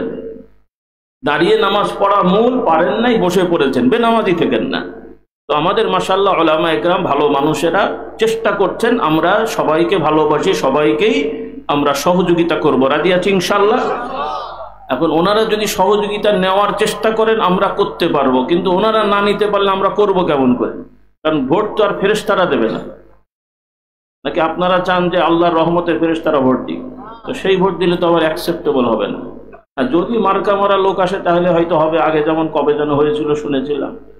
এখন আপনাদের দেশের বহু নেতারা এত বড় আল্লাহওয়ালা পরেজগার, 80-90 রাকাত করে নামাজ পড়ে, 3-4টা করে প্রতিদিন রোজা রাখে, তো তাদেরকে আপনারা ভোট দিয়ে খামাখালি সম্মান নষ্ট করলে তো হবে না। রহমতের ফেরেশতারা ভোট দিয়ে দিয়েছিল, তাই তো নাকি? এখন ভবিষ্যতে যদি ফেরেশতা ভোটার ভোট দিতে হয় তাহলে বাড়িতে শুয়ে থাকেন, আর কিছু করার দরকার নাই। আর যদি ভোট দেওয়ার সুযোগ পেতে হয়, পাওয়া যায়, তাহলে ভালো মানুষ দিনদার পরেশগারকে দিতে হবে। রাজি তো ইনশাআল্লাহ? যদি সুযোগ থাকে। এখন ওখানে যদি এখন 3-5 হুজুর বসে থাকি তাহলে তো জনগণ বিপদে পড়বে, কোন হুজুরের পেছনে দৌড়াবে? সমস্যা তো এখানে। এই জন্য আমরা বলতে চাই আপনারা সহযোগিতা নিতে, আমরা তো আর এই লাইনে নেই, কেন আমাদেরও যোগ্যতা নেই ভাই, কেন অযোগ্য লোক দিয়ে খামাখালি বিপদে পড়লে তো সমস্যা। আমি মোটরসাইকেল চালাতে পারি না, আপনাকে নিয়ে যদি বলে আমি চালাচ্ছি, এবার আপনিও বিপদে পড়বেন, আমিও বিপদে পড়বো। তো যার যেটা যোগ্যতা নেই, আমার আব্বা বলতেন যে বাবা আমারও যোগ্যতা নেই, কাজে আমিও লাইনে নেই। তবে যারা নিজেকে যোগ্য মনে করেন আপনারা সহযোগিতা নেওয়ার পরিবেশ করলে আমরা আছি। এখন আপনি যদি সহযোগিতার পরিবেশ না করতে পারেন তো আমি ঠেলবোটা কোথায়? খেলার তো একটা জায়গা থাকতে হবে, কোথায় ঠেলবো? কারণ আপনার যদি চাকা না থাকে আমি ঠেলে কি আগাতে পারবো? না কথা বোঝেননি আপনারা? আল্লাহ আমাদের বোঝার তৌফিক দান করুন। আল্লাহু আকবার। তো আমার ভাই বোনেরা, কারণ এগুলো মুসলমানের কাছে স্পষ্ট না, অনেকে বলে ফেলছে ইসলামের রাজনীতি নেই, ভাষাটা এরকম। হ্যাঁ, এখন সমস্যা হয়ে গেছে যে তারা ইসলামকে ভালোবাসে, অনেক ভাইরা তারা মনে করেন ইসলাম তো পুতু পবিত্র, ওখানে তো আর শয়তানি করা যাবে না, কথা তো সেই। কিন্তু রাজনীতি আর শয়তানি তো এক জিনিস না। আপনারা রাজনীতির নামে যা করছেন এটাকে তো রাজনীতি বলে না, এটা তো নিছক শয়তানি, ইবলিসি রাজনীতির জায়গায় থাকলে অবশ্যই বলতে হবে ইসলামে রাজনীতি অবশ্যই আছে, তবে এই দলীয় গতানুগতিক ইবলিসি মার্কা শয়তানিকে রাজনীতি বলে না। কারণ আপনারাও যা করছেন রাষ্ট্রবিজ্ঞান যেটা গতানুগতিক আছে এটাও পড়ে দেখেন এর মধ্যে পড়ে কিনা, পড়ে? যারা পড়েছেন জানেন। এজন্য আমাদের আহ্বান, যারা রাজনীতি করছেন মুসলমানের সন্তান, আপনারা নিজের ইমানকে ঠিক রেখে সব করেন। ব্যবসা করবেন কোনো অসুবিধা নেই, আপনার বাড়ি হবে, গাড়ি হবে, টাকা হবে, আপনি চাইবেন সমাজপতি হবেন, আমরা নিষেধ করি না। তবে ইমান বিসর্জন দিয়েন না, আমল বিসর্জন দিয়েন না। ইমান আমল ঠিক রেখে আপনি চলেন, আল্লাহ বড় করে দেবেন, আল্লাহ তাআলা সম্মান দেবেন। কিন্তু ইমান আমল বরবাদ করে কখনো বড় হওয়া যায় না, আর সাময়িক সাজলেও থাকা যায় না। এই বুঝতে আমাদের থাকতে হবে। আল্লাহ তাআলা আমাদেরকে বোঝার তৌফিক দান করুন। তো আমি আবারও সংক্ষেপ করি মূল কথায়। তো আমাদেরকে বুঝতে হবে ইসলামে আল্লাহ তাআলা সব বিধান পরিপূর্ণভাবে দিয়েছেন। এখন সেটা পূর্ণাঙ্গতা ব্যক্তির উপরে নির্ভর করবে। আল্লাহ তাআলা আপনাকে যা সামর্থ্য দিয়েছেন, সাধ্যের জন্য সেটাই করবেন। আমি একটা পারি সেজন্য আরেকজন পারে না, কেন পারে না সেজন্য তাকে দোষারোপ আমরা করতে যাব না। আমরা তাকে দাওয়াত দেবো, তার সামর্থ্য থাকলে করবেন, সামর্থ্য না থাকলে আল্লাহ তাআলা বিচার করবেন। নাকি আরেকজনের বিচার আপনার উপরে? বিচার কে করবেন? এই বুঝটা আমাদের থাকতে হবে। কারণ আমরা অনেক সময় ভুল করি যে আমি একটা ভালো কাজ করতে পারলাম, করছি বা দাওয়াত দিচ্ছি, আর এক ভাই হয়তো সেটা করতে পারলো না, আমরা তখন তার পেছনে লেগে যাই, তাকে দোষারোপ করতে থাকি। এটা ভুল কথা, কারণ কার কি অবস্থা আমরা জানি না। একজন লোক দেখতে শুনতে হয়তো ভালো জামা কাপড় পরে ঘুরে বেড়াচ্ছে, কিন্তু তার অর্থনৈতিক অবস্থা আমি জানি না। এখন আমি যদি বলি লোকটা বড় লোক কিন্তু জাকাত দেয় না, লোকটা কুফরি করলো, কথাটা ঠিক হলো ভাই? কারণ তার জাকাত দেওয়ার ক্ষমতা আছে কি নাই আমি কি জানি? তো না জেনে আমি কথা বলবো কেন? এই জন্য হ্যাঁ, আমার সামর্থ্য আছে আমি দেবো, আপনার সামর্থ্য আছে আপনি দেবেন, কিন্তু আরেকজনের দোষ ত্রুটি চর্চা করবেন না। যদি মনে হয় সমাজের কিছু ভাই সামর্থ্য থাকলেও কোনো ভালো কাজ করছে না, আপনি দাওয়াত দেবেন। দাওয়াতের আদর্শ হবে নম্রতা, ভদ্রতা এবং সুন্দরভাবে উপস্থাপন করে দাওয়াত দেওয়া। ঝগড়া, গালাগালি, বিদ্বেষ পোষণ করা, এই ধরনের কোনো অন্যায় পথ বেছে নেওয়া যাবে না, যেটা আমাদের সমাজে এখন বড় সমস্যা। আমরা অনেক সময় ভালো কথা বলতে যেও ইসলামের আদর্শ থেকে সরে যাচ্ছি, যার কারণে আমাদের ভালো কথা গ্রহণযোগ্য হচ্ছে না। যেমন উদাহরণস্বরূপ, একটা ছেলে রাস্তায় নামাজের সময় ঘুরে বেড়াচ্ছে, 14, 12, 16 বছরের ছেলে। আপনি মসজিদে যাচ্ছেন, যাওয়ার সময় ছেলেটাকে দেখলেন ঘুরে বেড়াচ্ছে, তাকে সুন্দর করে সালাম দেন। বুঝতে পারছেন আপনি সে মুসলমানের সন্তান। তাকে সুন্দর করে সালাম দিয়ে বললেন যে বাবা এসো, আমার সাথে এসো, নামাজটা পড়ো। সে হয়তো বলবে হুজুর আমি অজু জানি না, আচ্ছা আমি শিখে দিচ্ছি চলো। তারপরও সে হয়তো বলে না হুজুর আমি যাব না। আচ্ছা যাবে না, ঠিক আছে আজকে না গেলে পরে এসো, বলবেন তো নাকি? নাকি প্রথমেই বলবেন এই অমুকের বাচ্চা তমুকের বাচ্চা, মুসলমানের বাচ্চা হলে তুই গেলি না কেন, বলবেন তো? আচ্ছা বললে আপনার এই প্রথম এই ভূমিকা দিলে ও কি আর বাকি কথা শুনবে? আর যদি মার্কা মারা ছেলে হয় তখন কি অবস্থা হবে? মার্কা মারা দলের যদি সদস্য হয় আর আপনি যদি এরকম আচরণ করেন, তখন দাওয়াতটা উল্টো হবে না? কি হবে না? হবে না?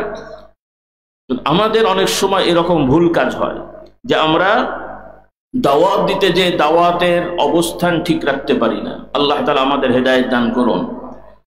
তো কিছু বিক্ষিপ্ত কথা বলেছি, এখন কিছু মৌলিক সামনের দিকে যাওয়ার জন্য কিছু কথা বলবো। অবশ্যই আমরা চাই যে সমাজের মানুষগুলো ইসলাম মানুক, তবে মুসলমানরাই তো ইসলাম মানবে, অমুসলিম তো আর ইসলাম মানবে না। তাহলে যারা আমরা মুসলিম দাবি করি, আমাদের এই মুসলিম দাবিদার পরিচয় যারা আমরা দিচ্ছি, আমাদের মধ্যে ঈমান, আকীদা, আমলের অনেক ঘাটতি আছে। এগুলো আমাদের যথাযথ দাওয়াতের চেষ্টা থাকতে হবে। এখানে যারা ভাইয়েরা আছেন, মা বোনরা আছেন, শুনছেন, আপনাদের প্রতি অনুরোধ থাকবে প্রত্যেকেই সবার আগে নিজের সন্তান, আল্লাহর নবীর শিক্ষা অনুযায়ী আপনাদের সন্তানদের সবার বয়স আপনারা জানেন। আপনাদের সন্তানদের যাদের বয়স আলহামদুলিল্লাহ 7 হয়ে গেছে, 6 পার হয়ে 7 শুরু হয়ে গেছে, ছেলে হোক মেয়ে হোক, এখন থেকেই আপনাদের মেহনত থাকবে, ঘরোয়াভাবে হোক, প্রাতিষ্ঠানিকভাবে হোক, দুইভাবে হোক, যে আমাদের এই সন্তানেরা সহি শুদ্ধ করে কোরআন শিখবে, ঈমান শিখবে, নামাজ শিখবে, তথা আমাদের এই সন্তানদের 10 বছর বয়স হওয়া, মানে ওদের 10 বছর হওয়ার ভেতরেই যেন প্রত্যেকটা ছেলে এবং মেয়ে নামাজে অভ্যস্ত হওয়ার চেষ্টা হয় এবং তারা যাতে সত্যবাদী এবং কোরআন পড়ুয়া হয়ে যায়, বলি ইনশাআল্লাহ। এটা কি অনেক কষ্টের কাজ? কোটি কোটি, হাজার কোটি টাকা ব্যয়ের কাজ। কিন্তু এখন আমাদের যেটা ঝামেলা হয়ে গেছে, যেটা আপনারাই জরিপ করে বলেছেন, কারণ স্কুল কলেজের ছাত্রদের অধিকাংশই বেনামাজি, এমনকি ইদানিং কিছু মাদ্রাসার ছেলেদেরও 1% বেনামাজি, বা নামাজ পড়লেও ঠিক মতো পড়ে না, জুমা টুমা ঠিক মতো মাঝে মাঝে পড়ে। এরপরে আরো যেটা সমস্যা, আমি একটু খোলামেলাই বলি আপনাদের সতর্ক করার জন্যে, যেহেতু মাদ্রাসাগুলোতেও নকল চলে, স্কুলের নকলও অন্যায়, হারাম, মাদ্রাসার নকলও আরো হারাম, বড় হারাম। কেন হারাম? যে মাদ্রাসার নকলের ভেতরে কোরআন হাদিসের পাতা থাকে এবং ছাত্ররা অনেক সময় এই পাতাগুলো টয়লেট এবং নাপাক জায়গায় ফেলে দেয়, আছে না নেই? তাহলে যেই ছেলেগুলো কোরআন হাদিসের পাতা, আল্লাহর নাম, নবীর নাম, কোরআন হাদিসের লেখা নাপাক জায়গায় ফেলে দিল, ভাই এই অবস্থায় তাদের ঈমান থাকবে?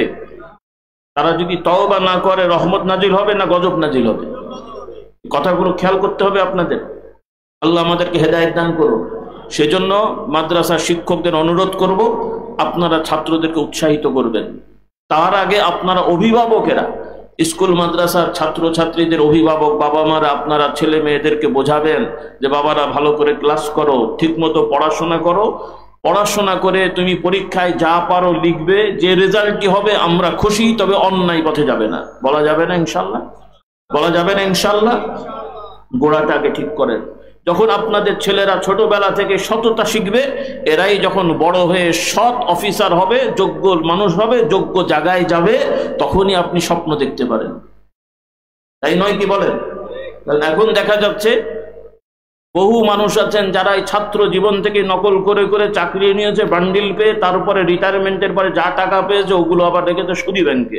এখন সরকার থেকে কি বলে আপনার কি পায়, পেনশন পাচ্ছে, আর ব্যাংকের থেকে ইন্টারেস্ট পাচ্ছে। উনি এখন বড় সুফি সাহেব, দিনের দাওয়াতি কাজ করছে, হবে তো কাজ, দিনের সিপাহসালার সৈনিক, কোরআনের আলো জ্বলবে। এরকম ইসলাম তো আল্লাহর ইসলাম না রে বাবা। আল্লাহর নবী বলেছেন, যুদ্ধের ময়দানে আপনি জিহাদ করতে গেছেন, আপনার অস্ত্রটাও যদি হারাম টাকায় কেনা হয়, আপনার জামা কাপড় যদি হারাম টাকার হয়, তাহলে ওই যুদ্ধ আল্লাহর কাছে কবুল হবে না। আল্লাহ তাআলা আমাদেরকে এই বুঝগুলো দান করুন।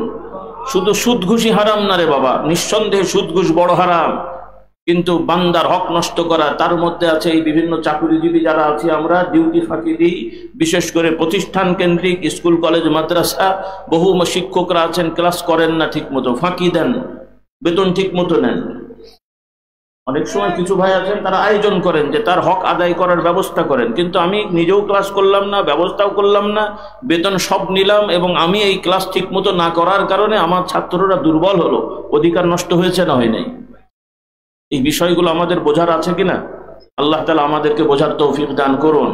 আর অনুরোধ থাকবে, এখন থেকে আপনাদের আন্দোলন হবে। আমি অনুরোধ করব, যে যেভাবে পারেন, আমি ব্যক্তিগতভাবে ওভাবে পারছি না, পারিনি এখনো, চেষ্টা করব। আপনারা চেষ্টা করেন, যাতে সুযোগ আছে। সেটা হলো, এখন যেহেতু একটা পরিবর্তনের অবস্থা হয়েছে, আমরা চাই এটা ভালোর দিকে যাক, নাকি বলেন? এই অবস্থাটাকে ধরে রাখতে হবে, এই স্বাধীনতাটাকে ধরে রাখতে হবে। সেটা হলো যে আপনারা এখন দাওয়াতি কাজ করবেন স্কুল কলেজ টার্গেট নিয়ে। স্কুল কলেজ টার্গেট নিয়ে, যেহেতু এখনো পাঠ্যপুস্তক ওইভাবে সংস্কার আমাদের আশানুরূপ হয়নি, আমরা আশাবাদী হয়তো হবে, কতদিনে হবে সেটা পরের ব্যাপার। যতদিনে হোক, হোক না হোক, তার আগেই আমাদের কাজ আমাদের চালিয়ে যেতে হবে। হ্যাঁ, আমাদের টার্গেট থাকবে প্রতিটা প্রাইমারি হাই স্কুলে দাওয়াতি যারা কাজ করবেন, আলেম ওলামারা।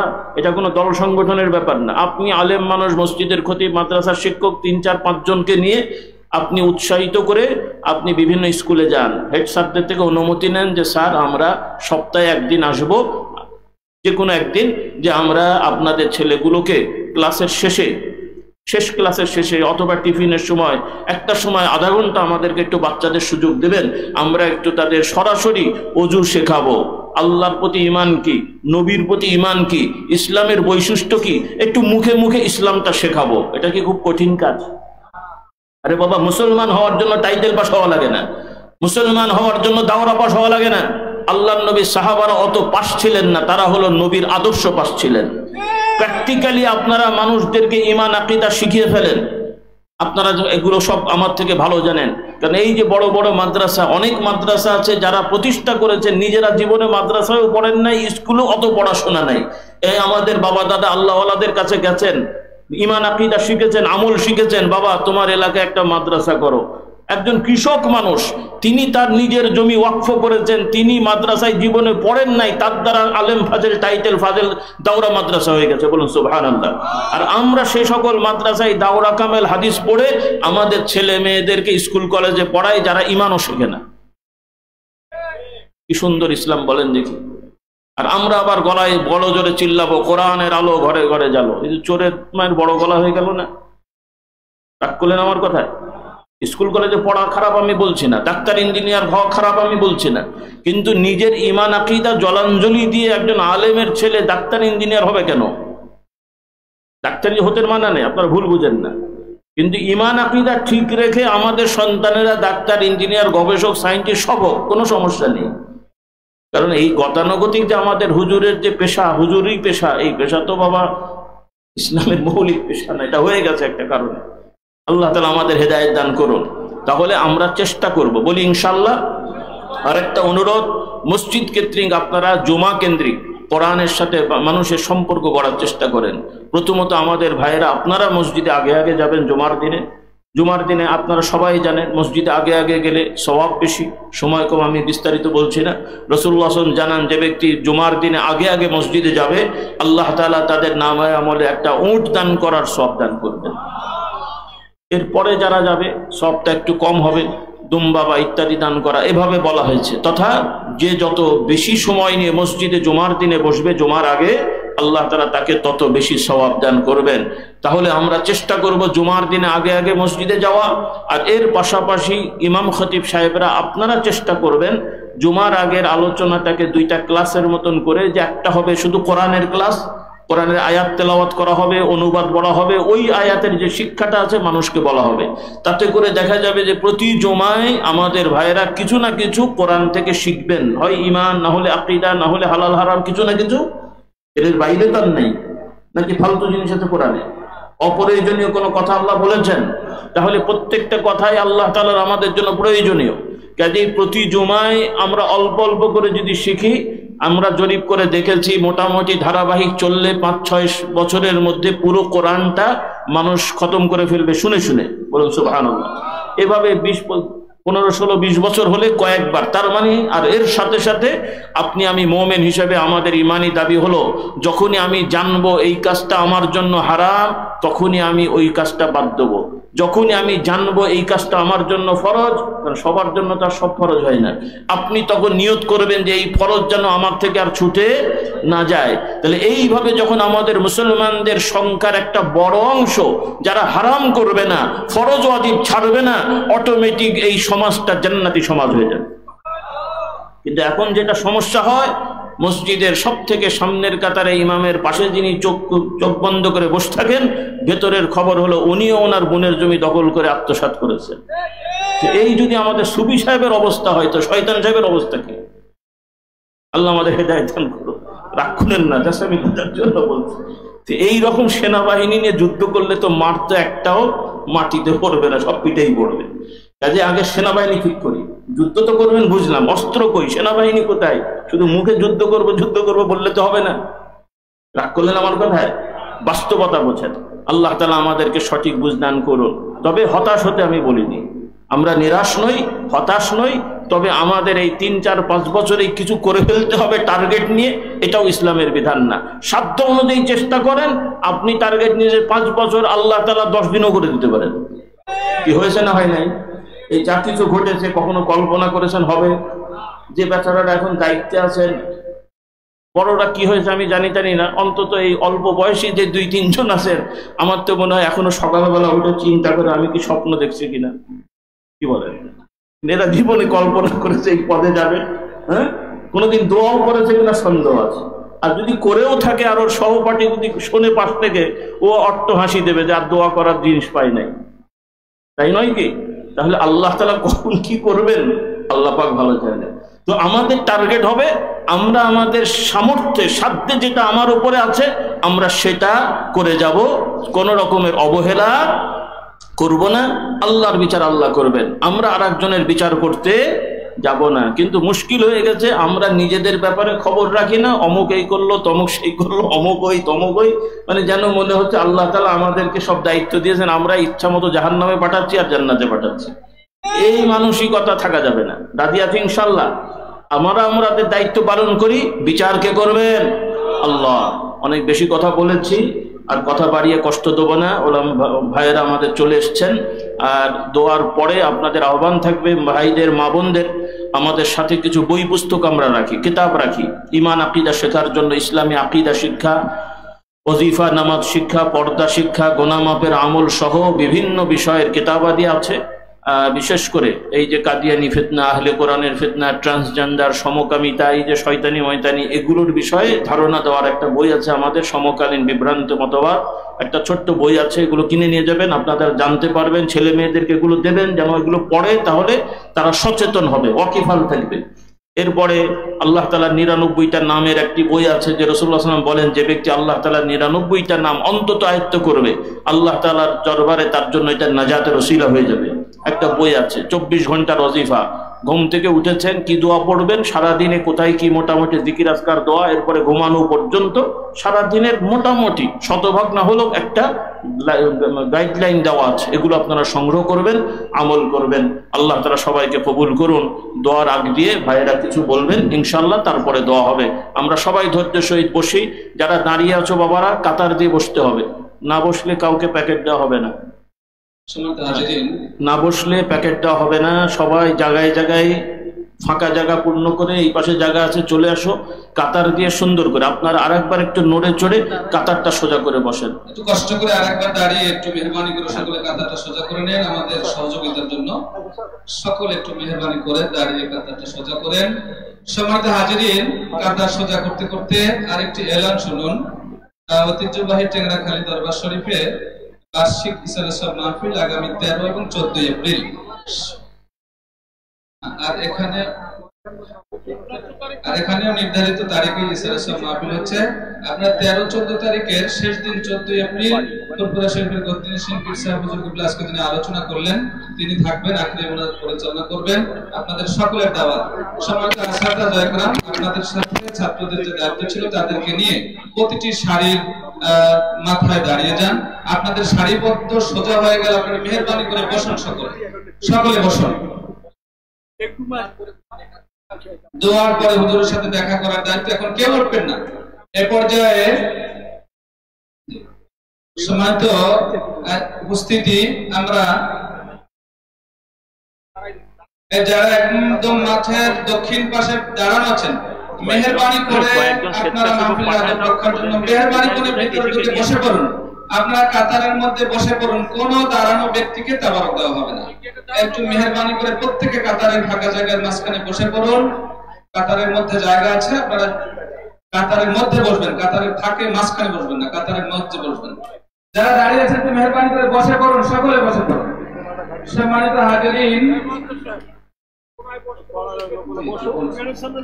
পশ্চিম দক্ষিণ কর্নারে যারা আছেন আমাদের তাইবালি ভাইয়ের একটু বুঝাই তাদেরকে বসাই দেন দ্রুত। এবং এদিকে উত্তর পাশে যারা দাঁড়ানো আছেন কেউ দাঁড়ানো থাকবেন না। এই পর্যায়ে আমাদের আরেকটি কাজ রয়েছে। সম্মানিত হাজিরিন, পটুয়াখালী ওয়াইজে কামিল মাদ্রাসায় হুজুরে অনেকদিন যাবতই আমাদের প্রধান মেহমান হিসেবে আসেন। আমরা একটি নিয়ামত পেয়েছি ফুরফুরা শরীফ থেকে আগত সুদূর আরবীয় বংশোদ্ভূত আল কুরাইশ বংশের এই মহান নিয়ামত আল্লাহ আমাদেরকে দিয়েছেন। আমরা হুজুরকে যথাযথ কদর করতে পারি না, তবে পটুয়াখালী ওয়াইজে কামিল মাদ্রাসা এবং খানকাহ সিদ্দিকিয়া দরবার শরীফ হুজুরকে সম্মান স্মারক দেওয়ার জন্য একটি প্রস্তুতি গ্রহণ করেছে। এই পর্যায়ে পটুয়াখালী ওয়াইজে কামিল মাদ্রাসায় শুভাগমন উপলক্ষে ফুরফুরা শরীফের গদ্দিনিশিন পীর সাহেব আল্লামা আব্দুল হাই মিশকাত সিদ্দিকী আল কুরাইশি দামাত বারাকাতুহুল আলিয়াকে পটুয়াখালী ওয়াইজে কামিল মাদ্রাসা ও খানকাহ সিদ্দিকিয়া দরবার শরীফের পক্ষ থেকে সম্মাননা স্মারক তুলে দিচ্ছেন পটুয়াখালী ওয়াইজে কামিল মাদ্রাসার সাবেক উপাধ্যক্ষ ও বর্তমান অতিরিক্ত মুহাদ্দিস বড় হুজুর পীর সাহেব টেংরাখালী দরবার শরীফ। নারায়ে তাকবীর! আল্লাহু আকবার আসতে হচ্ছে কিন্তু। নারায়ে তাকবীর! ফুরফুরা দরবার শরীফ, টেংরাখালী দরবার শরীফ, পটুয়াখালী ওয়াইজে কামিল মাদ্রাসা, খানকাহ সিদ্দিকিয়া দরবার শরীফ।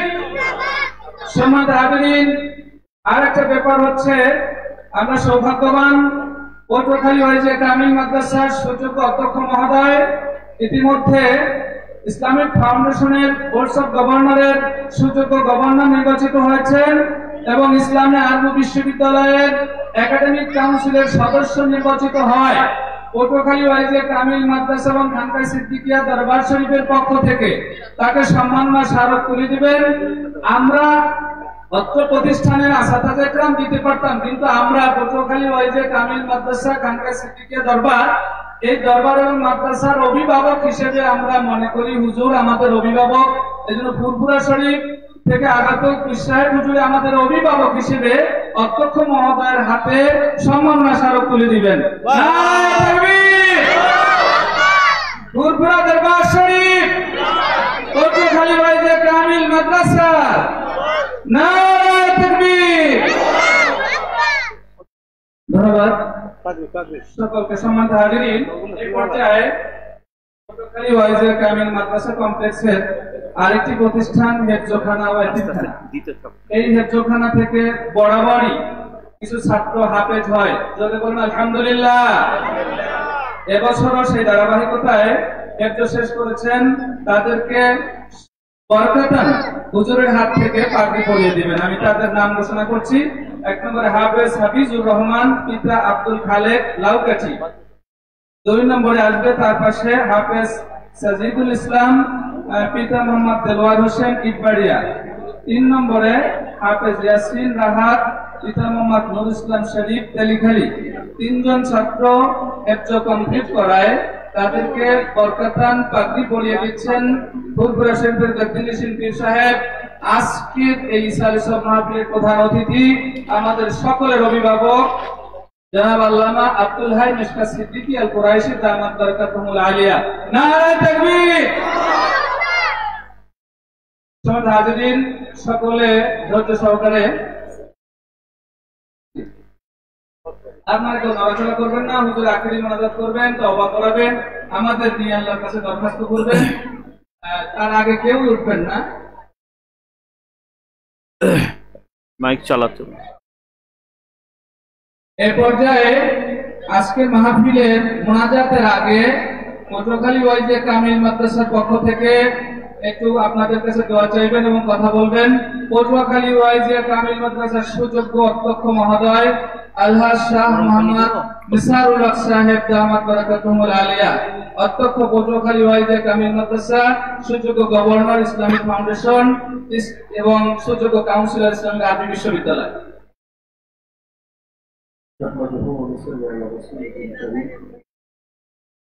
আজকের ঐতিহ্যবাহী প্রথমত কামিল মাদ্রাসা বার্ষিক ইসলামের সওয়াজ মাহফিলের আমাদের সকলের মুরব্বী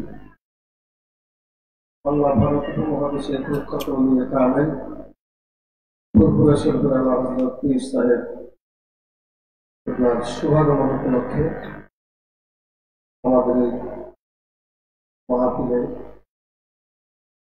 আমাদের হযরত পীর সাহেব উপস্থিত রয়েছে। প্রতি বছরই আমাদের এখানে হুজুর আসেন। তার পূর্বে মরহুম হুজুর এখানে আসতেন, তার পূর্ব তার দাদা হুজুর আসতেন, তার পূর্ব সেই হযরত আবু বকর সিদ্দিক রাহমাতুল্লাহ আলাইহি তিনি এসেছেন। আজকে এই প্রোগ্রামে আপনারা উপস্থিত হয়েছেন, আপনাদের সকলকে পক্ষ থেকে আমরা আপনারা অনেক কষ্ট করে এখানে উপস্থিত হয়েছেন। আপনারা দোয়া করবেন টেঙ্গাখালী মরহুম হযরত পীর সাহেব রাহমাতুল্লাহ আলাইহি এবং আমার হযরত মাওলানা শামসুল হক রাহমাতুল্লাহ আলাইহি যে উদ্দেশ্য নিয়ে এই দ্বীনি প্রতিষ্ঠান করে গিয়েছেন, আমরা যেন তার সেই ধারাবাহিকতা রক্ষা করতে পারি। আমরা আপ্রাণ চেষ্টা করতেছি এই দ্বীনি প্রতিষ্ঠানকে দিন দিন আরো তারাক্কির দিকে এগিয়ে নেওয়া যায়। আমি আজকে একটি সরকারি প্রোগ্রামে ছিলাম, ইসলামিক ফাউন্ডেশনের প্রোগ্রাম গভর্নর্সের জরুরি সভা ছিল। সেই সভা শেষ করে আমি 5টায় রওনা দিয়ে কিছুক্ষণ আগে এখানে এসেছি। মনের টানে যেটা আমার এই প্রতিষ্ঠান প্রধান হিসেবে আমার দায়িত্ব রয়েছে। আমি দোয়া চাই আপনাদের সকলের কাছে। আমরা 3 ভাই, আমাদের ছোট চাচা রয়েছে, হুজুরের কাছে দোয়া চাই যে আমার দুটো ছেলে এবং একটি মেয়ে, তাদের জন্য আমি দোয়া চাই। সর্বোপরি দেশের শান্তি কল্যাণের জন্য হুজুর কিছুক্ষণ আগে বলেছেন যে আমরা কেউ কল্পনা করে নেই দেশের এরকম একটি সুন্দর পরিবেশ পরিস্থিতি তৈরি হবে, সবই আল্লাহর ইচ্ছায়।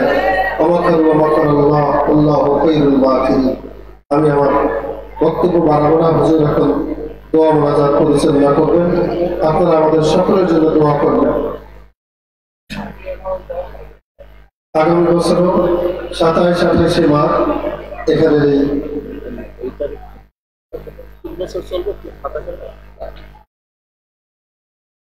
তারিখটা তো ঠিক করতে হবে, পরে জানাবো। তারিখটা আমরা পরে ইনশাআল্লাহ হুজুরের সাথে পরামর্শ করে আমরা জানাবো। আর এখন টেঙ্গাখালী দরবার শরীফের পক্ষ থেকে মাহফিলের দাওয়াত দিবেন আমার পূজ্য ভাই মাওলানা শাহ মোহাম্মদ নেয়ামুল্লাহ। আসসালামু আলাইকুম ওয়া রাহমাতুল্লাহি ওয়া বারাকাতুহু। আমাদের টেঙ্গাখালী দরবার শরীফ ফুরফুরা শরীফেরই খলিফা ছিলেন আমার দাদা হুজুর কেবলা আবু বকর সিদ্দিক রাহমাতুল্লাহ আলাইহি। ওখানে প্রতি বছর 21, 22, 23 ফাল্গুন মাহফিল হয়। রমজানের জন্য আমরা তারিখটা পরিবর্তন করছি। হুজুর গতবার গেছেন, তার আগেও গেছেন। এই বছর হুজুর আজকে তারিখ গেছেন। ওখানে 13-14 এপ্রিল মাহফিল, 14 তারিখ হুজুর উপস্থিত থাকবেন, আর অন্যান্য ওলামায়ে থাকবেন। এবার তো হয়েছে 10-11, আগামীবার আপনারা 2-3 করেন, আল্লাহ হাতে বাঁচিয়ে রাখেন আপনার না 2-3 ফেব্রুয়ারি রোজার আগে, বেশ আগে, এক সপ্তাহ আগে দোয়া চাইবেন। আমাদের সকলের শ্রদ্ধাভাজন ঐতিহ্যবাহী টেঙ্গাখালী দরবার শরীফের বড় হুজুর হুজুর শাহ মোহাম্মদ নিজামুল হক সাহেব আমার কথা ভাই। বিসমিল্লাহির রহমানির রহিম। আল্লাহ দরবারে লক্ষ কোটি শুকরিয়া যে আমরা প্রতি বছরের না এবছর বার্ষিক সব মাহফিল এখনই দোয়া হবে। আপনারা কেউ উঠবেন না, মেহরবানি করে একটু বসেন, এখনই দোয়া হবে। আমি শুধু আপনাদের কাছে দোয়ার জন্য দাঁড়িয়েছি, যেহেতু আমি 1 সপ্তাহ আগে হার্ট সমস্যায় হসপিটালে ভর্তি ছিলাম, তারপরে গতকালকে এসে পৌঁছেছি, যাতে আমার ব্যবস্থাপনার সবকিছু ইনশাআল্লাহ আমাদের মাদ্রাসার ছাত্র শিক্ষক আমার ছেলেরা সবাই আপ্রাণ চেষ্টা করে এই অনুষ্ঠান সাফল্য মণ্ডিত করেছে। যে আল্লাহ পাকের দরবারে শুকরিয়া জ্ঞাপনের জন্য আপনাদের দোয়ার জন্য আমি দাঁড়িয়েছি। আপনারা সবাই আমার জন্য দোয়া করবেন, কারণ আমার আব্বাও জীবন ভর এই প্রতিষ্ঠান দিয়ে কবরে চলে গেছেন। আপনারা যেন এই প্রতিষ্ঠান, এই দরবার, এগুলোই নিয়ে যেন আমরা যেন একটি প্রচেষ্টা চালিয়ে যেন আমরা যেন কবরে যেতে পারি। আপনাদের সবাই দোয়া চাই। আসসালামু আলাইকুম ওয়া রাহমাতুল্লাহি ওয়া বারাকাতুহু। এখনই দোয়া হবে। আলহামদুলিল্লাহ, আলহামদুলিল্লাহ। সংক্ষেপে দোয়া, ব্যস্ত হওয়ার কিছু নেই। কেউ কেউ দেখা করতে আগ্রহী, মুসাফা করতে, তো আহ্বান থাকবে সবাইকে। আমি বলছি না, যারা আগ্রহী আপনারা ব্যস্ত হবেন না, দোয়ার পরে একটু শৃঙ্খলার সহিত আসবেন। পশ্চিম থেকে এসে এভাবে চলে যাবেন। একটা লাইন হলে সহজ হবে, একটা বা দুইটা লাইন পাশাপাশি। সবাইকে বলছি না, যারা আগ্রহী, না হলে মন খারাপ করেন, দেখা হয় না। তো যারা আগ্রহী দোয়ার পরে এই পশ্চিম থেকে দুইটা লাইন হয়ে আসবেন। কোনো তাড়াহুড়ার দরকার নেই, ঠেলাঠেলি দরকার নেই। আপনারা যতক্ষণ থাকবেন আমি আছি ইনশাআল্লাহ। আসুন আমরা সবাই তাওবা ইস্তেগফার করি। বিক্ষিপ্ত অনেক কথা বলা হয়েছে, অনুরোধ থাকবে একটা হলেও বই নিয়ে যান, কারণ এই কথাগুলো মনে থাকবে না।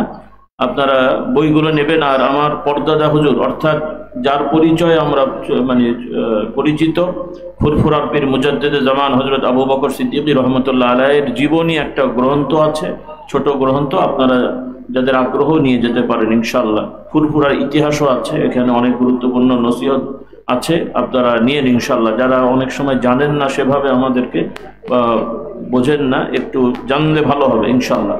তো সর্বোপরি আসুন আমার ভাই বোনেরা, আমরা সকলেই আল্লাহর কাছে ক্ষমা চাই। আমাদের অন্যায় অপরাধ নেই, এরকম কেউ আমরা নেই। সকলে আমরা পড়ি আউযু বিল্লাহি মিনাশ শাইতানির রাজীম, বিসমিল্লাহির রহমানির রহিম। আল্লাহুম্মা আনতা রাব্বি লা ইলাহা ইল্লা আনতা خلقتني وأنا عبدك وأنا على عهدك ووعدك ما استطعت أعوذ بك من شر ما صنعت أبوء لك بنعمتك علي وأبوء بذنبي فاغفر لي فإنه لا يغفر الذنوب إلا أنت। أي الله تعالى আমি সকল গুনাহ হতে, শিরকি বেদাতি, জানা অজানা, ছোট বড়, ইচ্ছাকৃত অনিচ্ছাকৃত সকল গুনাহ হতে তওবা করছি, তওবা করছি, তওবা করছি। আল্লাহ তাআলা কবুল করে নিন। আর যেটা আমরা আরবিতে পড়লাম, সাইয়্যিদুল ইস্তিগফার বলা হয়েছে। রাসূলুল্লাহ সাল্লাল্লাহু আলাইহি ওয়াসাল্লাম বলেন, যে ব্যক্তি এই ইস্তিগফার সকালে পড়বে, আর আল্লাহ না করুন ওই দিনে যদি মারা যায়, আল্লাহ তাআলা তার গুনাহগুলো ক্ষমা করে দেবেন, তার জন্য জান্নাত বরাদ্দ করবেন। যে ব্যক্তি সন্ধ্যা বা রাতে পড়বে, সে যদি ওই সন্ধ্যা বা রাতে মারা যায়, আল্লাহ তাআলা তার গুনাহগুলো ক্ষমা করে দেবেন, তার জন্য জান্নাত বরাদ্দ করে দেবেন। আল্লাহ তাআলা আমাদের বেশি বেশি আমল করার তৌফিক দান করুন। আল্লাহুম্মা সাল্লি আলা সাইয়্যিদিনা মাওলানা মুহাম্মদ ওয়া আলা আলিহি ওয়া আসহাবিহি ওয়া বারিক ওয়া সাল্লিম। আল্লাহুম্মা আমিন। ربنا ظلمنا أنفسنا وإن لم تغفر لنا وترحمنا لنكونن من الخاسرين. ربنا اغفر لنا ولإخواننا الذين سبقونا بالإيمان ولا تجعل في قلوبنا غلا للذين آمنوا ربنا إنك رؤوف رحيم. ربنا اغفر لنا ولآبائنا ولأمهاتنا ولأجدادنا ولجداتنا ولمشايخنا ولأساتذتنا ولمن له حق علينا ولجميع المؤمنين والمؤمنات الأحياء منهم والأموات إنك سميع قريب مجيب الدعوات. حسبنا الله ونعم الوكيل، نعم المولى ونعم النصير. حسبي الله لا إله إلا هو عليه توكلت وهو رب العرش العظيم. يا مقلب القلوب ثبت قلوبنا على دينك. اللهم نور قلوبنا بنور معرفتك أبدا يا الله. রব্বুল আলামিন, আমরা গুনাহগার, খাতাকার, বদকার, মুসাফির হালতে আপনার দরবারে হাত তুলেছি। আল্লাহ আমাদের সকলের জীবনের গুনাহগুলোকে মাফ করে দেন। আজকে উপস্থিত যত ভাইয়েরা এসেছেন, মা বোনরা মাইকের আওয়াজ শুনে যে যেখান থেকে দোয়ায় শরীক হয়ে তওবা ইস্তিগফার পড়েছেন, প্রত্যেকের গুনাহ খাতাগুলো মাফ করে দেন। আমাদের প্রত্যেকের বাবার দিক, মায়ের দিক, শ্বশুর শাশুড়ি, আত্মীয় স্বজন, পীর ও মুর্শিদগণ যারা কবরবাসী হয়ে গেছেন, তাদের সকলের কবরে আযাবকে মাফ করে দেন।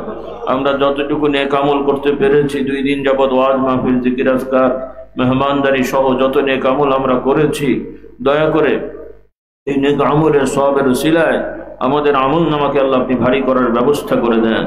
এর সাথে সাথে আমাদের যত মুরব্বীগণ, বাবার দিক, মায়ের দিক, শ্বশুর শাশুড়ি, আত্মীয় স্বজন, পীর ও মুর্শিদগণ, ফুরফুরা জমিনে যারা শুয়ে আছেন, মুজাফাতে ফুরফুরা যে যেখানে রয়েছেন, বিশেষ করে ট্যাংরাখালী দরবার শরীফের মরহুম পীর সাহেবগণ সহ আরও আমাদের ধারার যত দরবারের পীর মাশায়েখগণ কবরবাসী হয়ে আছেন, তাদের সকলের আমালে সব পৌঁছে দেন। খাস করে আল্লাহ আজকের এই মাহফিলে যত ছেলে মেয়েরা আছে, ছাত্রছাত্রী ভাই বোনেরা, যুবকেরা যারা শিক্ষার্থী আছে, তাদেরকে আল্লাহ দ্বীন ঈমান আকীদা শিখে সমাজে যোগ্যতা অর্জন করে, দক্ষতা অর্জন করে প্রতিষ্ঠিত হওয়ার ব্যবস্থা করে দেন। আল্লাহ যারা ঋণ দেনাগ্রস্ত আছেন, ঋণ দেনা পূরণের ব্যবস্থা করে দেন। যারা বেকার আছে, কর্মসংস্থানের ব্যবস্থা করে দেন। পারিবারিক অশান্তি আছে, আল্লাহ আপনি দূর করে দেন। ছেলে মেয়েদের বিবাহ শাদী দেরি হচ্ছে, নেক পাত্রপাত্রীর ব্যবস্থা করে দেন। অনেক অসুস্থ আছেন, সুস্থতা দান করেন। খাস করে আল্লাহ অনেক ভাই বোনেরা দোয়া চেয়েছেন, নেক মাকসুদ পূরণ করে দেন। বিশেষ করে আল্লাহ পৃথিবীব্যাপী যে জুলুম অবিচার চলছে, বিশেষ করে ফিলিস্তিনি ভাই বোনদেরকে হেফাজত করেন। আল্লাহ ইসরায়েলি এই জালিম গোষ্ঠীকে ধ্বংস করে দেন। আল্লাহ সিরিয়া শামকে হেফাজত করেন। মক্কা শরীফ মদিনা শরীফের সম্মানকে হেফাজত করেন। বাংলাদেশের প্রতি রহম করম নাজিল করেন। যে পরিবর্তন ঘটেছে আল্লাহ কল্যাণের পরিবর্তন হিসেবে কবুল করেন। সকল ষড়যন্ত্র নস্যাৎ করে দেন। ষড়যন্ত্রকারীদের মুখোশ উন্মোচন করে দেন এবং তাদেরকে দমন করার ব্যবস্থা করে দেন। দায়িত্বশীলদের নিষ্ঠার সহিত সততার সহিত দায়িত্ব পালনের তৌফিক দেন। যারা সততা নিষ্ঠার সহিত দায়িত্ব পালন করছেন, তাদেরকে দুনিয়া আখিরাতের কল্যাণ সম্মান বাড়িয়ে দেন। পক্ষান্তরে যারা অন্যায় অপরাধ জুলুমের সাথে সম্পৃক্ত, যারা ষড়যন্ত্রে লিপ্ত, আল্লাহ এদেরকে সমাজ থেকে বিতাড়িত হওয়ার ব্যবস্থা করে দেন। খাস করে আল্লাহ দ্বীনি প্রতিষ্ঠানের দ্বারা অত্র এলাকার ছেলে মেয়েদের দ্বীন ঈমান আকীদা চর্চার ব্যবস্থা করে দেন। আল্লাহ সর্বোপরি আমাদের জন্য জাহান্নামের আগুনকে হারাম করে দেন। আল্লাহ আমাদের জন্য জাহান্নামের আগুনকে হারাম করে দেন, আমাদের জন্য জান্নাতকে ওয়াজিব করে দেন। আল্লাহ আপনার প্রিয় নবী মুহাম্মদ রাসূলুল্লাহ সাল্লাল্লাহু আলাইহি ওয়াসাল্লাম সুপারিশ শাফাআতকে নির্ধারণ করেন, তার হাউজে কাউসারকে নির্ধারণ করে দেন, যেদিন আপনার নিজ আশ্রয় ছাড়া আশ্রয় থাকবে না। কিয়ামতের সেই কঠিন বিপদের সময় আমাদের সকলকে আল্লাহ আপনার আশ্রয়প্রাপ্ত বান্দাদের দলভুক্ত করে দেন। খাস করে এই মাহফিল ইন্তজামে এবং বিশেষ করে নিয়মতান্ত্রিকভাবে এই প্রতিষ্ঠানের রাষ্ট্র কর্তৃক যে দায়িত্বশীল অত্র এলাকার মুহতারাম ডিসি মহোদয় সহ প্রশাসনের যে সকল বিভাগের যত ভাইয়েরা এখানে এবং বোনেরা যেভাবে দায়িত্ব পালন করেছেন, সহযোগিতা করেছেন, এর ওসিলায় তাদের সকলকে আল্লাহ উত্তম প্রতিদানের ব্যবস্থা করে দেন। তাদের সম্মান আরও বহুগুণ বাড়িয়ে দেন। তাদেরকে আরও বেশি বেশি ভালো কাজ করার তৌফিক দেন এবং তাদের প্রতি অর্পিত দায়িত্ব সুষ্ঠুভাবে, সুন্দরভাবে, সুচারুরূপে পালন করার তৌফিক দান করেন এবং তাদের পরিবারকে আল্লাহ রহমত বরকত শান্তি দান করেন। অত্র এলাকার পূর্বেও যারা এই মাহফিল এবং প্রতিষ্ঠানের সাথে সম্পৃক্ত ছিলেন, সহযোগিতা করেছেন, জনপ্রতিনিধি, প্রশাসন এবং এলাকাবাসী, ব্যবসায়ী, বিভিন্ন দাতা গোষ্ঠী, তাদের সবাইকে আল্লাহ আপনি কবুল মঞ্জুর করে নেন। আল্লাহুম্মা সাল্লি আলা মুহাম্মাদিন আবদিকা ওয়া রাসূলিকা ওয়া সাল্লি আলাল মুমিনিনা ওয়াল মুমিনাত ওয়াল মুসলিমিনা ওয়াল মুসলিমাত আল আহইয়াই মিনহুম ওয়াল আমওয়াত ইন্নাকা সামিউন করিবুন মুজিবুদ দাওয়াত। বিশেষ করে অত্র দরবারের বর্তমান মুহতারাম পীর সাহেব এবং তার দুই ভাইগণ উলামা ইকরাম, প্রিন্সিপাল সাহেব এবং ট্যাংরাখালী দরবারের সেখানকার দায়িত্বশীল মুহতারাম ভাই সহ যারা রয়েছেন, সকলকে সুস্থতার সহিত হায়াত দারাজ করে দেন। আল্লাহুম্মা সাল্লি আলা মুহাম্মাদিন নবীল উম্মি। খাস করে এই পরিবারের যত ছেলে মেয়ে রয়েছে সকলকে আল্লাহ আপনি সম্মানের সহিত প্রতিষ্ঠিত হওয়ার ব্যবস্থা করে দেন। প্রত্যেককে দুনিয়া আখিরাত বরকত নসিব করেন। আমিন। আল্লাহুম্মা ইন্নাকা আফুউন কারীম। সুবহানাক আল্লাহুম্মা। বিশেষ করে আজকে একটি দুর্ঘটনা ঘটেছে, আল্লাহ তাআলা হেফাজত করেছেন। এই পাশে আগুন ধরে বেশ কিছু বাড়ি ঘরের মানুষেরা ক্ষতিগ্রস্ত হয়েছেন। আমাদের অনুরোধ, আহ্বান, অত্র এলাকার যারা বিত্তবান এবং যাদের সুযোগ আছে তাদের পাশে দাঁড়িয়ে তাদের সহযোগিতা করা এবং আল্লাহ তাআলা তাদের সবার এই ক্ষতিকে পূরণের ব্যবস্থা করে দেন। ক্ষতি যা হয়েছে তার বহুগুণ নিয়ামত আল্লাহ আপনি বাড়িয়ে দেন। তাদের যারা অসুস্থ ছিল সুস্থতা দান করেন এবং তাদের অভাব অনটন দূর করে দেন। সুন্দরভাবে আবার সঠিকভাবে প্রতিষ্ঠিত হওয়ার ব্যবস্থা করে দেন এবং বিশেষ করে এই প্রতিষ্ঠানের নুরানি বিভাগ থেকে কামিল পর্যন্ত যত শিক্ষার্থী রয়েছেন এবং সকল বিভাগের যত শিক্ষকবৃন্দ, শিক্ষিকাবৃন্দা রয়েছেন, সকলকে আল্লাহ আপনি কবুল মঞ্জুর করেন। তাদের এই মেহনত পরিশ্রমকে ক্ষমা করুন। বিশেষ করে এতিমখানার বিল্ডিংয়ের যে পরিকল্পনা চলছে, আল্লাহ আপনি সহি সালামতে সহজভাবে বিল্ডিং করার ব্যবস্থা করে দেন। সুবহান রাব্বিকা রাব্বিল ইজ্জাতি আম্মা ইয়াসিফুন ওয়া সালামুন আলাল মুরসালিন ওয়ালহামদুলিল্লাহি রাব্বিল আলামিন। আমিন বিরহমাতিকা।